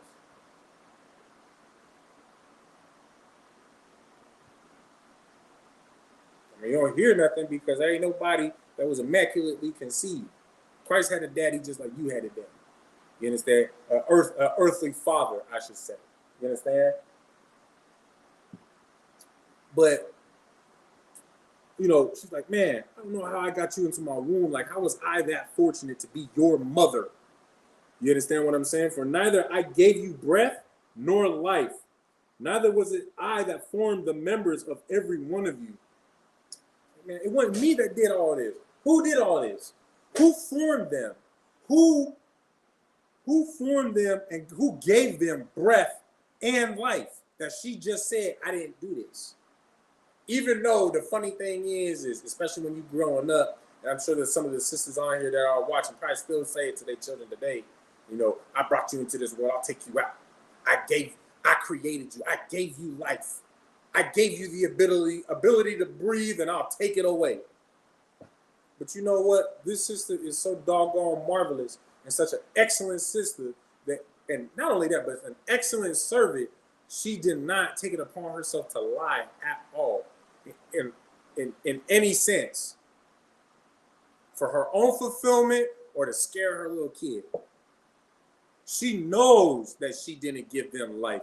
She knows that she did not form them. Who did though? Go ahead. The Most High. The Most High. The Lord did all of this. And what is she doing right now? Even after just watching all her doggone kids be killed. What is she doing in the midst of saying this?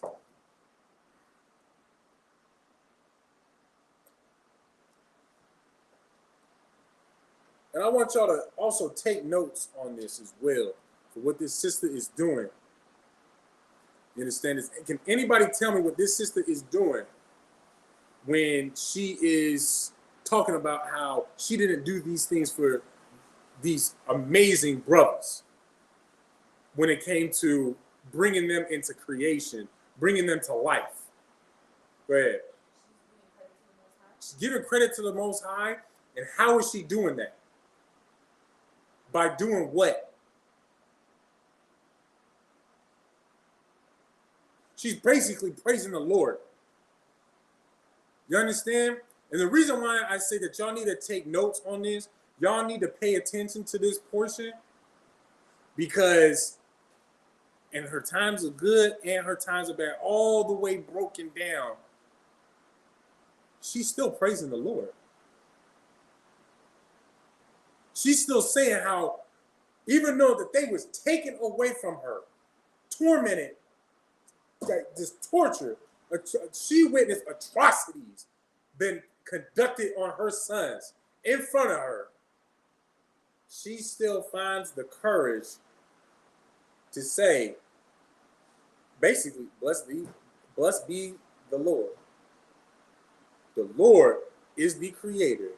The Lord is powerful. The Lord did all this. The Lord made these great 7 sons that I was just blessed and I was just fortunate. I just got a random blessing that I don't even understand how I got it. But I got the privilege to mother these 7 wonderful brothers, these 7 wonderful sons. I don't know how though. I just know that, you know what, man, the Lord did a hell of a job with these 7. And because of that, it gave me one hell of a lot of courage in him. But that sisterhood, that brotherhood circled back around and kept her integrity with the Lord. Y'all understand what I'm saying? Because of them 7 brothers, that mother was able to keep her integrity with the Lord. And because of her being such a great mother, following after the Lord, them 7 brothers was able to be raised up the way that they were, to die gloriously as men like they did. Y'all understand that? Like the scripture has said that we read, that the Lord takes comfort in his servants, just like with Moses. They died being a servant to the Lord, and the Lord took comfort in that. And that in itself, that sister took comfort in that as well. All right, so this is what we're going to do. It's 9 o'clock right now. We got 15 minutes. Y'all want to knock out 15 minutes? Y'all want to knock out 15 minutes and see what we can knock out with this, or y'all want to wait until next class? I'm down. I don't think you have enough time. I'd rather do all in one class. I don't think you have enough time to do it. All right, no sweat. All right, let's read on. Verse 24. Uh-huh. And now, Wait. Read 23 again. Oh, verse 23. Uh-huh. But doubtless the creator of the world, who formed the generation of man and found out the beginning of all things, will also of his own mercy give you breath and life again, as ye now regard not your own self for his law's sake. Man, she's saying, man, like, basically, the Lord saw what you just did. And because of that, y'all will be given life again. Y'all will breathe and walk on this earth again. Just because you didn't think for yourself. You didn't put your life over the brotherhood, over the laws, statutes, and commandments. And for that, you will be rewarded. Go ahead. Now, Antiochus. Antiochus, thinking himself despised and suspecting it to be a reproachful speech, whilst the youngest was yet alive, did not only exhort him by words, but also assured him with oaths that he would make him both a rich and a happy man if he would turn from the laws of his fathers, and that also he would take from his friend and trust him with affairs. Man, so now the king is like, all right, there's one more brother. There's one more left. And I see that he's being encouraged by his mother's words, by the words of his brothers, and just everything that's been transpiring in this one day period. Let me see if I can turn him out. Yo, come on, man. I'll give you riches. I'll give you whatever you want. For the rest of your life, you will not have to worry about nothing. Like we was talking about earlier. Just that one little bite. All of this will end. All of this will be over. Just work with me, I'll work with you, man. I'll give you everything that you want. Including your friend. Dog, that's a big old fly, too. Like, it's a bull. God, dog. It's a lucky. You understand? Go ahead and read on. But when the young man would go in no case hearken unto him, the king called his mother and exhorted her that she would counsel the young man to save his life. So now the king is like, all right, this boy won't listen to me. Let me see if I can talk to his mother. Because I need him to just follow me, to listen to me. Because then what will happen? If this brother does, if this sister would, what will happen ultimately? What is the ultimate end goal game? Or the end game goal? Go ahead. For the rest of the nation to follow that. Exactly. Exactly. Get him to do it, get him to fold, and you know what? We can get the rest of them to fold. You understand? Go ahead. And when he had exhorted her with many words, she promised him that she would counsel her son. But she, bowing herself toward him, laughing the cruel tyrant to scorn, spake in her country language on this manner, O my son, have pity upon me that bare thee 9 months in thy womb, and gave thee suck 3 years, and nourished thee, and brought thee up unto this age, and endured the troubles of education. Man, what she just said was heavy, all right? So understand this. So the king brought forth the mother to try and plead with her to be like, yo, tell your son to, come to terms and eat this doggone pork meat, right? So she bowed herself to him, basically played the game. All right, yeah, I'll tell him. I got you. I'll talk to my son. So like, I'll talk to him. And so, but what she actually turned out doing, sitting there laughing to herself, begins to speak in Hebrew to her son, and basically apologizing. What she's doing is apologizing to him. Why is she apologizing? And what's an example that we had already read? Go ahead, sis.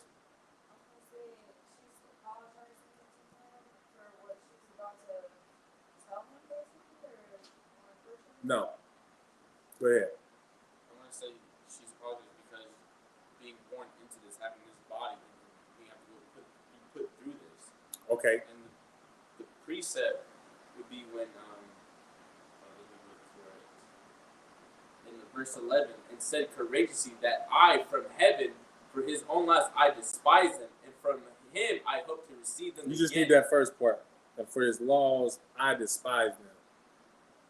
That these things, my flesh, I got from heaven, and I despise them for these laws.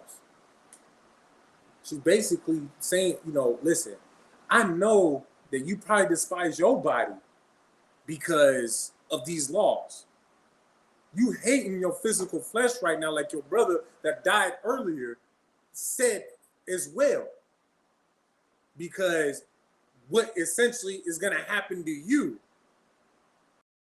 So forgive me, you in my and going forth with the 9 months. This all sounds just like Job. When Job was, basically, oh, poor me, saying how, oh, dread be the day that I was conceived and the day that I was born, for I came into this world to, and this is me paraphrase. I don't remember exactly what he said verbatim, but basically, I had to endure all these, hardships of being in the flesh, whether it's just simply the pains of the flesh or the temptations of the flesh to make our lives that much harder. Because how easy would it be for your life if you get punched in the face and you just like, okay, like you just don't feel nothing. No matter how hard you get hit by a truck, okay, you look like them damn superheroes. Getting hit by a semi truck, and you just Sophie. What's that show? The Boys or whatever it was. They just get hit by a truck and it ain't nothing, and they just want to go take selfie with the kids. You understand? Imagine if life was like that. Life would be a whole lot bit more easier. Because now you ain't got to worry about pain. You'd be a whole lot more fearless. You understand? A lot of the fear that we have is just pain. People have a fear of pain and change. And with change comes what? When you were growing during your growing spurt, what did you get? You can tell me, what do you get during your growing spurt? Say it. You get growing pains. Them growing pains, believe it or not, scares people into not liking change. That's why there will be people who just stay in their misery, their miserable state, because when they were growing up as a child and had a little bit of pain inflicted on them, that pain was too much, and they basically decided to themselves, I don't ever want to go through pain again. This little bit of change was too much for me, and I don't want to change. No, I don't ever want to change again in anything, because it's gonna hurt, and I don't want to hurt. Y'all understand what I'm laying out? Y'all get what I'm saying?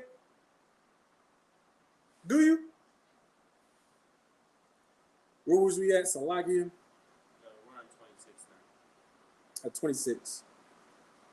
So like Yeah, it should be 27, right? But yeah, so I had to go through all that. I had you in my womb, grew you in my womb for 9 months, then I suckled you for 3 years, and then who could break down that last portion of that verse?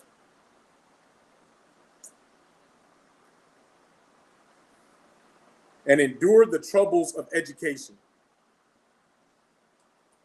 Who could break that down?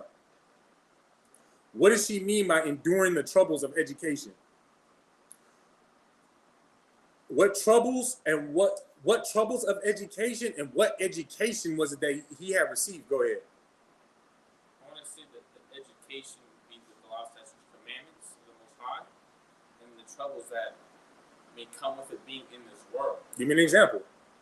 This whole Exactly what we're reading right now. Because he had the education of who he is and his place on this earth and who his family is and who he is according to the Lord and who the Lord was. He's an educated man. That's all the education that you need. Knowing 2 + 2 is cool and all. It might make sense certain things in life that really don't matter easier, Pull that for me. For this is the whole matter. For this is the conclusion of the whole matter. I believe that's what it is. I think it's in Ecclesiastes, maybe. But he learned. Go ahead. I feel like with the enduring the troubles of education, maybe it can also include having to punish him when he did do the right thing. Who punishing him? The mother punishing the child. So, like, if he broke the vase type thing, and then she punished him, like she was apologizing for that. No, just like, I mean, Like, give me an example. more, I guess, punishing him for breaking, I guess, the larger laws, you know, the commandments, things like that. Like, she kind of does something like that. Her punishing him as well as knowing, I guess, that the higher punishment as well. No, Okay. no, that's not it. What it is like what the trooper had brought out, what he had pointed out with that verse in verse 11.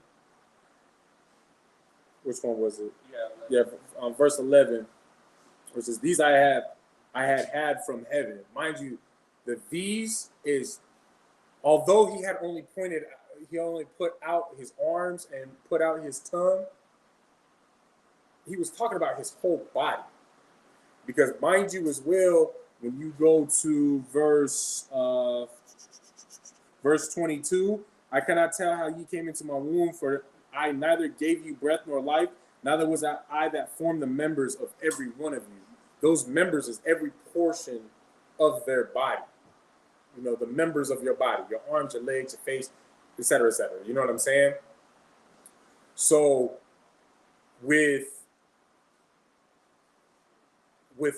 you take those three collectively, you know that she's talking about the fact that she knows that the last brother that's standing is about to meet the same fate as the other six. Because mind you, it's the last one, and the king is trying to break a deal. But now, if they don't fulfill the deal, if he doesn't come to terms with the deal, what do you think the king is going to do? The same goddamn thing that he did to his six brothers. You understand? So I see where you're going at with that, but no, that's not what she's referring to. She's just referring for the fact that she knows that this last son is gonna have the same exact courage of his six other brothers. Because I don't know if it actually went in age order or not, but the six other brothers, I can't say that. You understand? Okay. You got that verse? Come. All right, go ahead and read that. The book of Ecclesiastes, chapter 12, verse 13. Mm-hmm. Let us hear the conclusion of the whole matter. Right. Fear God and keep his commandments, for this is the whole duty of man.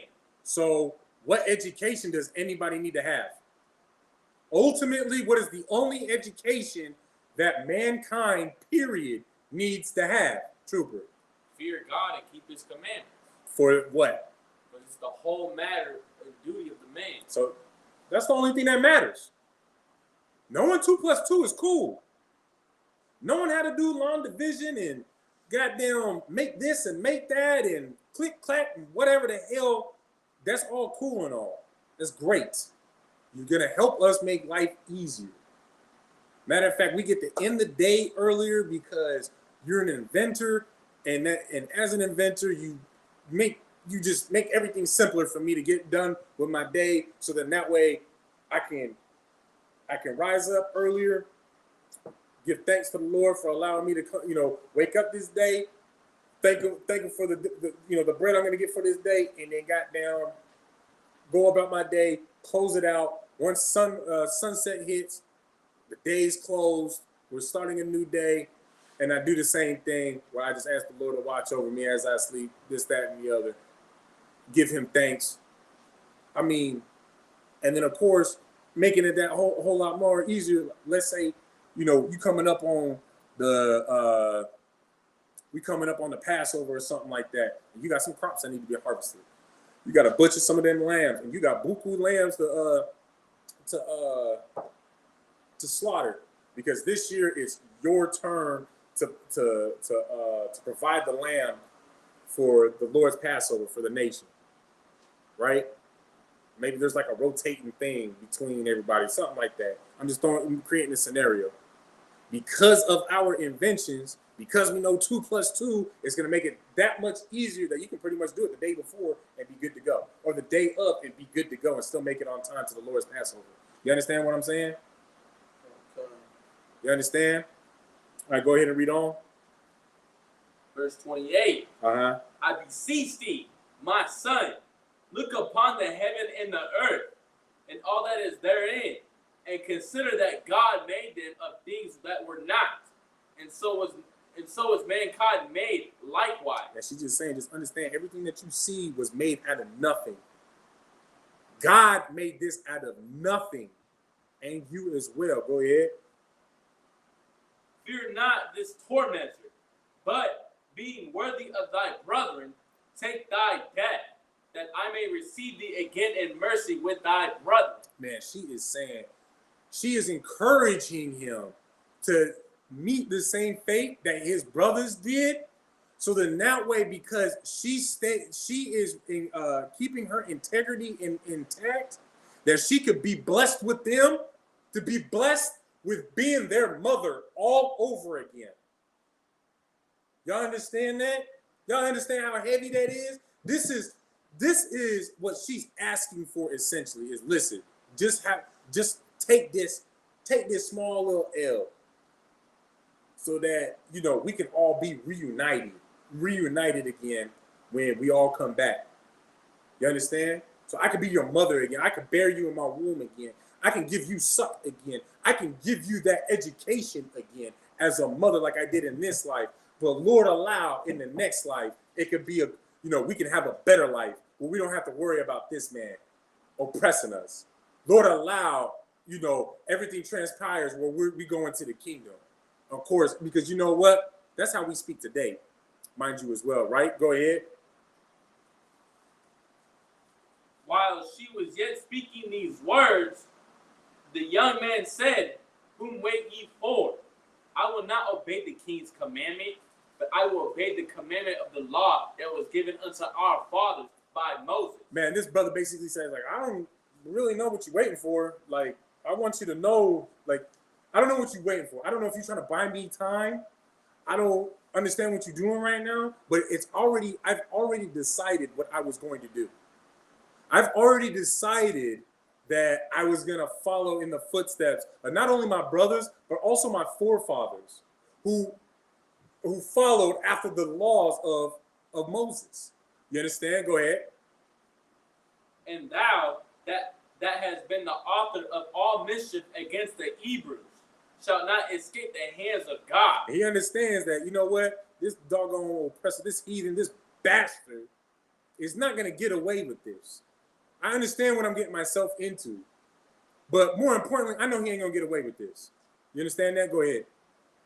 For we suffer because of our sins. Uh-huh. And thou, the living God, be angry with us a little for a while, our chastening and correction.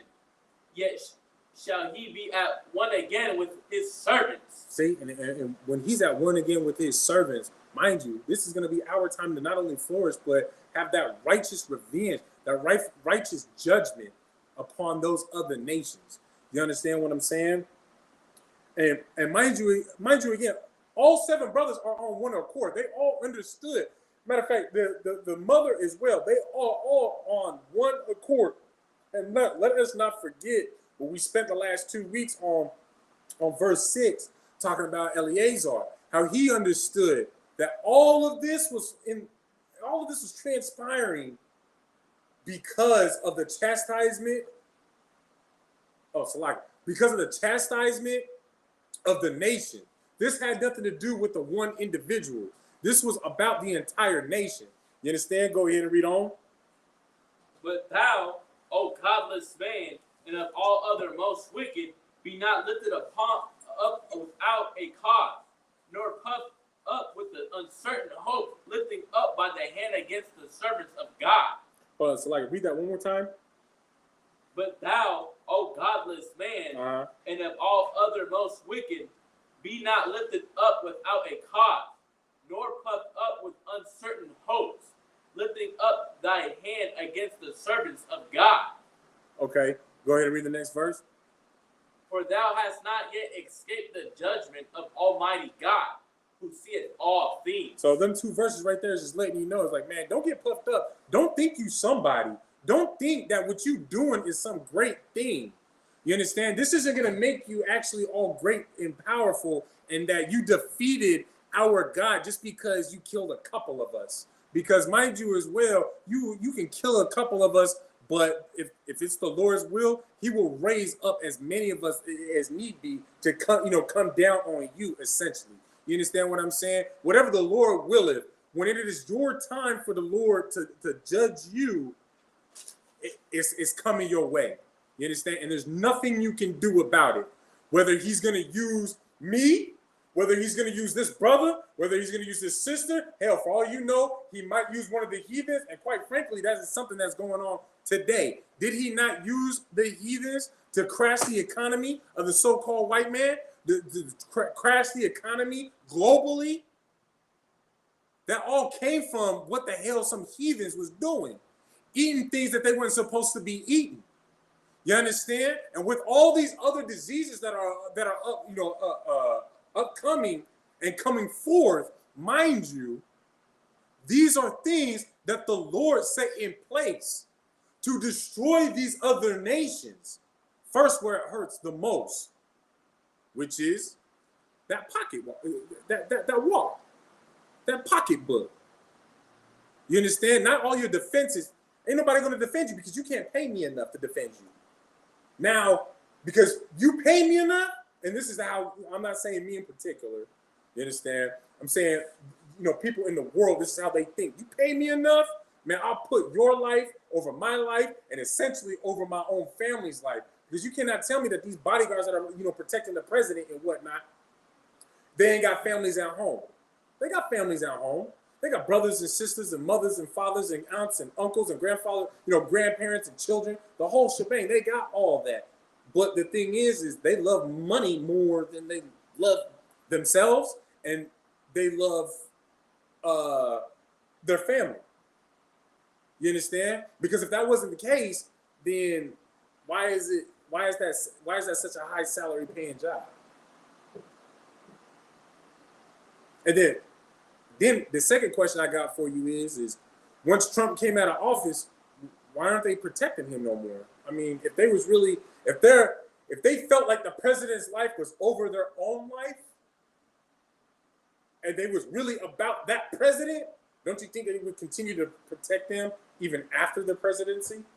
Like almost as if, the security should come out of office with the president? Like, y'all get what I'm laying out? You understand what I'm saying? What my question is? But the fact of the matter is they about the money. God damn, we need to handle that.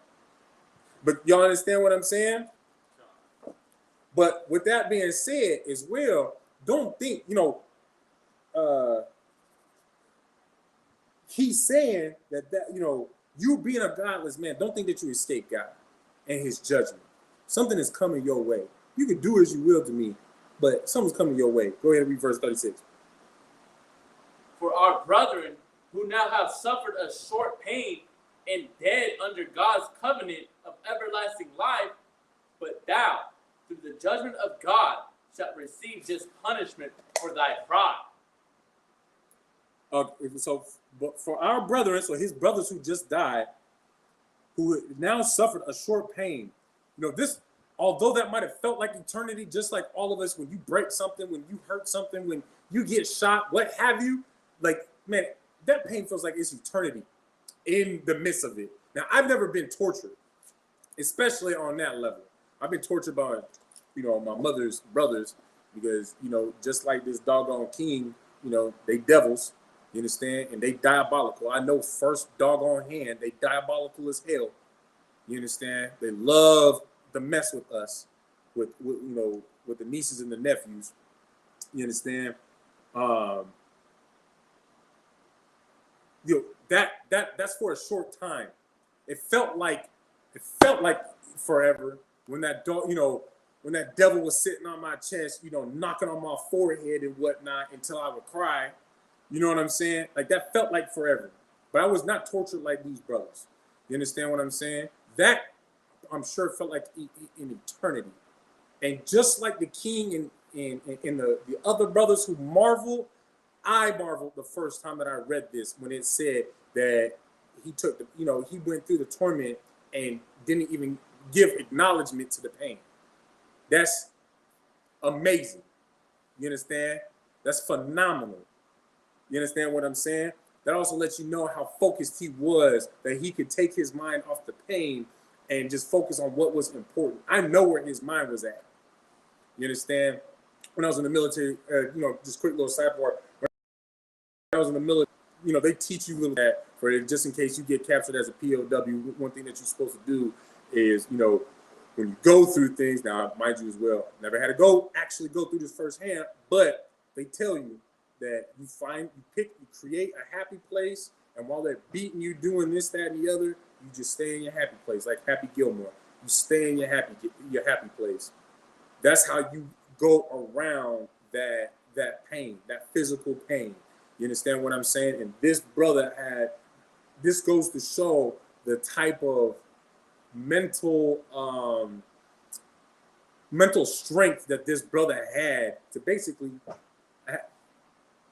find a happy place and stay in it so he can endure without having any type of issue, showing any type of manner of weakness to give pleasure unto the king for what, the atrocity that was being done to him.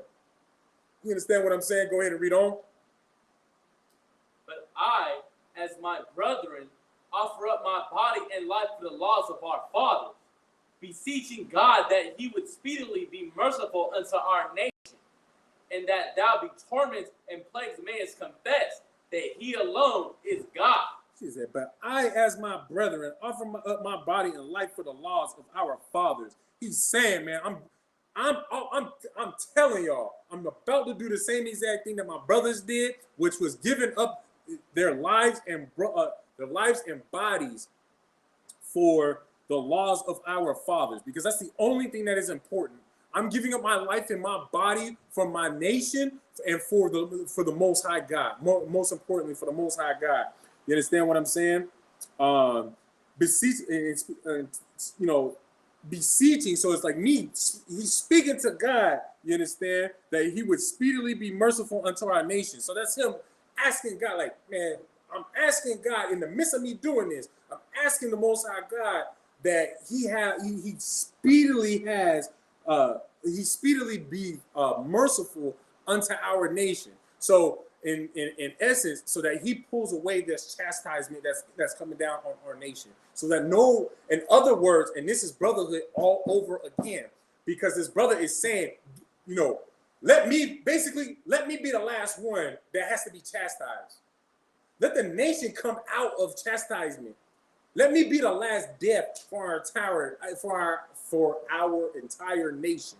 You understand what I'm saying? Now, mind you as well, it sounds like a whole lot like who, sis? Who's that sound like? Who does that sound like?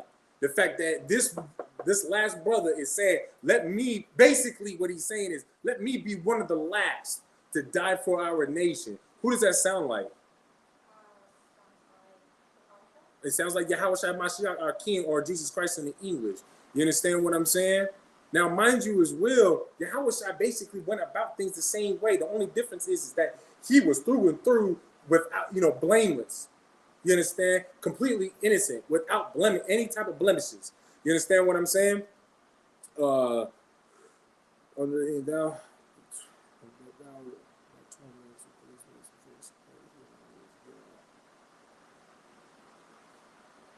And okay, and that thou be by torments and plagues mayest confess that he alone is God.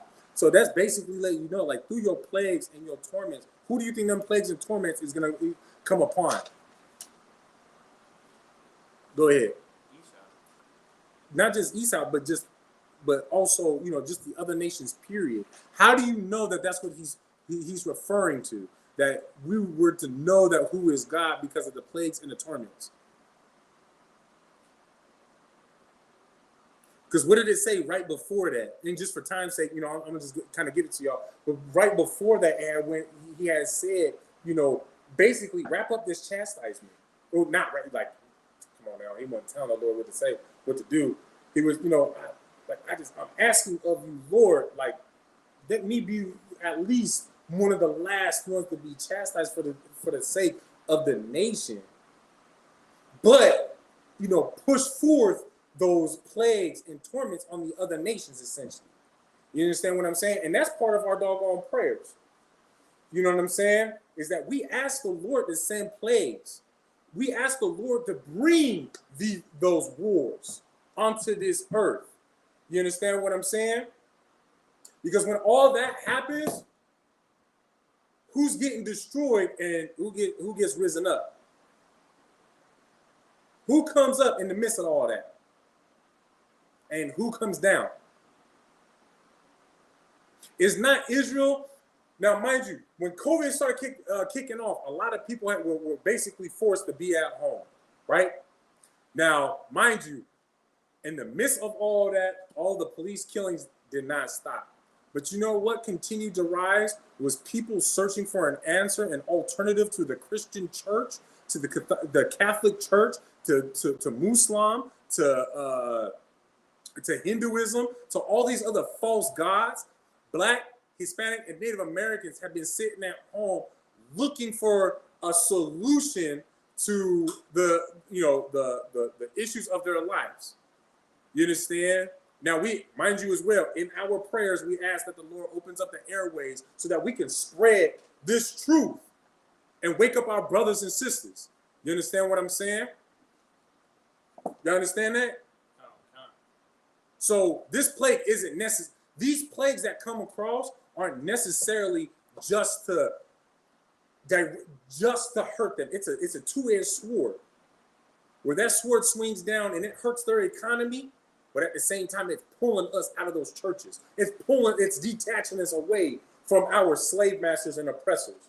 You understand that? And when we come away from our oppressors and our slave masters, what does that create?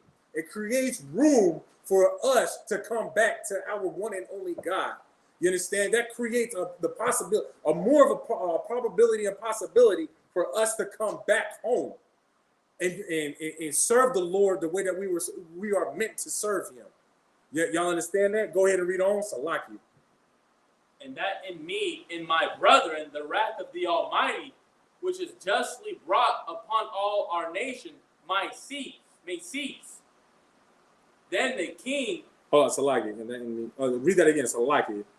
And that in me, in my brethren, the wrath of the Almighty, which is justly brought upon our nation, may cease. Like, ain't that what I basically been talking about? What was it that I just been talking about that he just said right here? Go ahead. Basically, just going through, like, taking our punishment, going through, like. More than that. Sis, you want to take a stab at it? Now, mind you as well, the key word is cease. Right? We understand that the Lord is pissed off right now. Okay? And who is the wrath being taken out on at this moment? The seven brothers, right? And so the brother is saying, man, like, through me and my brothers, like, let this wrath essentially end with us. Like I said earlier in the verse before, where, you know, I kind of gave y'all a little bit of a spoiler. You know, I kind of give y'all the answer before we even get to a verse sometimes. Y'all pay attention, y'all will, you know, it'll make it that much easier for you to be able to answer these questions going forward when we read through chapters like this. But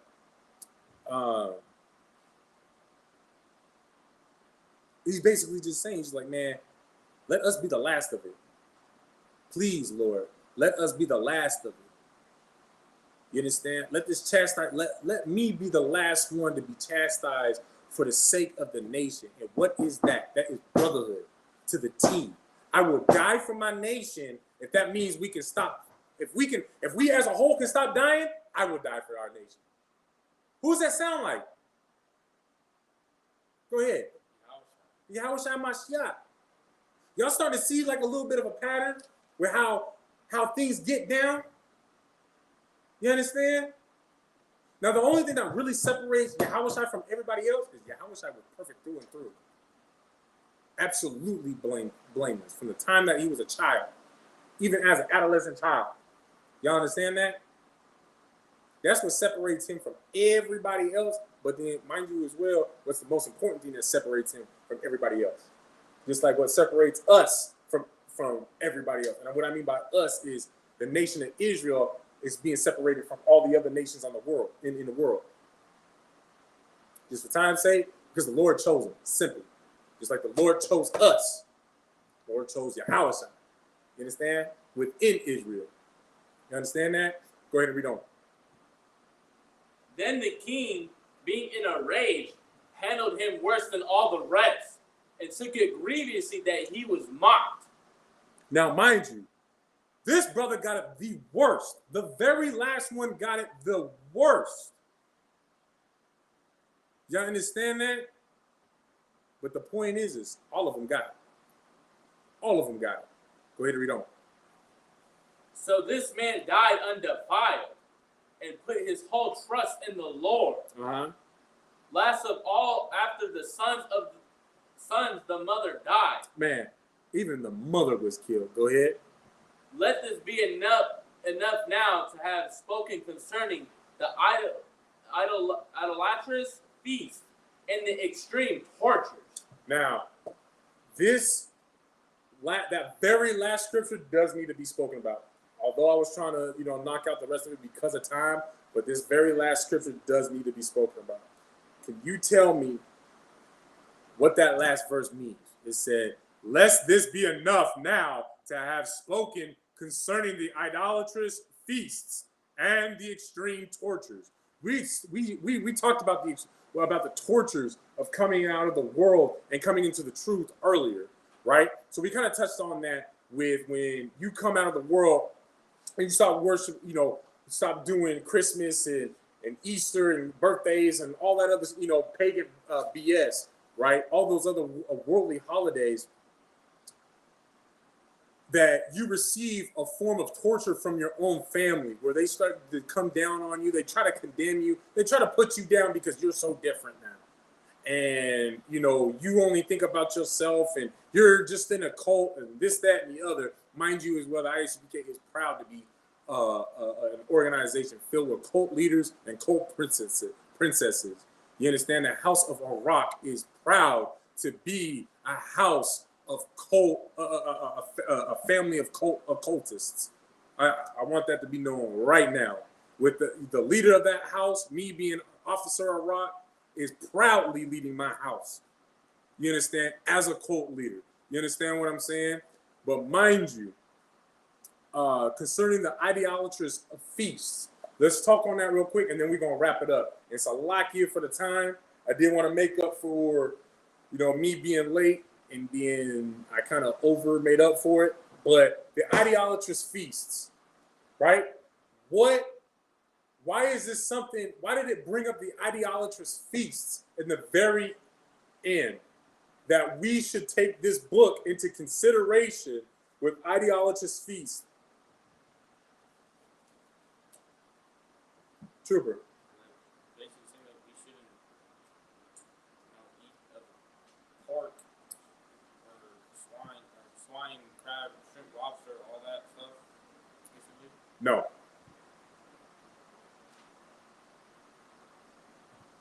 This entire story, go ahead and see me one time, I said just a little bit. This entire story, this story, chapter 7 and chapter 6, was all about feasts and how somebody said, no, I will not partake in your feast. I will not partake in your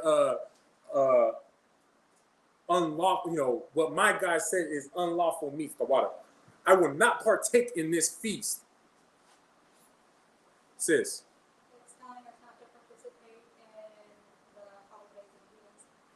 All right, you're on the right, like you on that path, but I need more than that. Because mind you, it said concerning the idolatrous feasts. So of course, not to partake in it. That is, when you boil it all down, you should not partake in it. I'm with you on it. Shouldn't partake in it. But what should you really get out of it? Considering the fact that today is the Brotherhood class, what should you really get out of these two stories that we've been reading for the last 3 weeks out of the book of 2 Maccabees chapter 6 and verse, see, I keep doing it, out of chapters 6 and 7.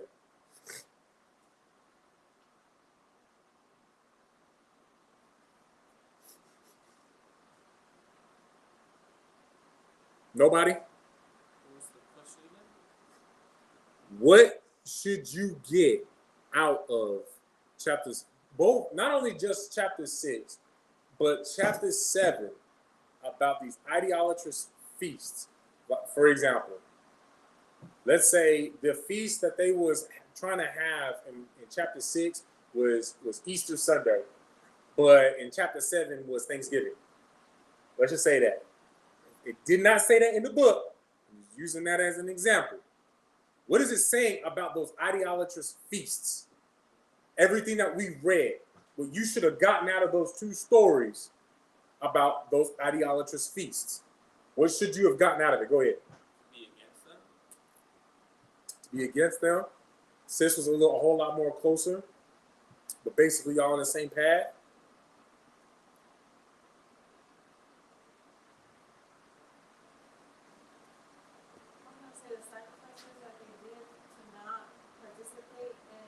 Now you the closest one.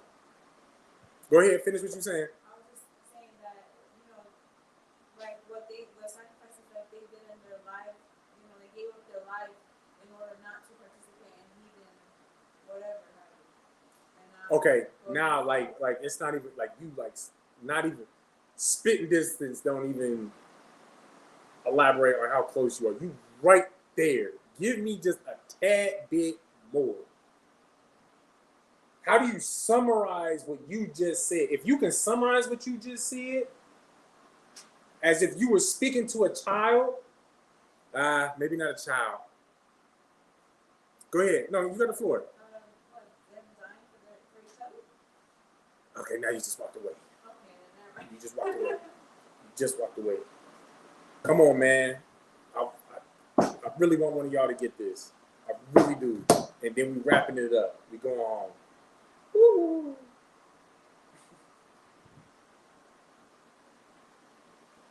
Go ahead. Okay, so they sacrificed their life for the Most High?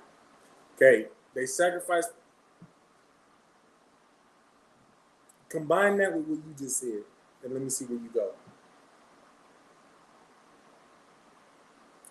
What you just said, they sacrificed their life for the Most High, right? But also that they were willing to die to not serve. Right. Combine the two. Combine it. But make it simple. Very, very simple. No. No. I mean, yeah, you should get brotherhood out of this. Of course. Most definitely should get brotherhood out of this. Especially, in particularly chapter 7. That brotherhood in there, and that's why I love chapter 7 so much. If I had to choose between the two, honestly, I would say chapter 7. Just man, brotherhood is what brought me into this school. I'm going to make this really quick. But brotherhood is really what brought me into this school and what continues to root me further and further into this school. When I can see brothers coming across, coming from Kelly, Texas, you know what I'm saying? Give them a hand real quick. They came out just to hold down camp. You know what I'm saying? Also to see Officer 5000 now, Shabal, get raised up to 5 stacks. You understand what I'm saying? There was a part of that. But Killeen, Texas came down. Arizona came down. California came down to come and support Las Vegas with us taking ground out here. That type of brotherhood is absolutely meaningful to me. Like, y'all don't understand, you going from fighting a meaningless war and coming back to fighting a war that actually means something. And it's you get volunteers left and right like it's nothing. You understand what I'm saying? So yeah, brotherhood, yes, but that's not what I'm looking for. Trooper. Let's see,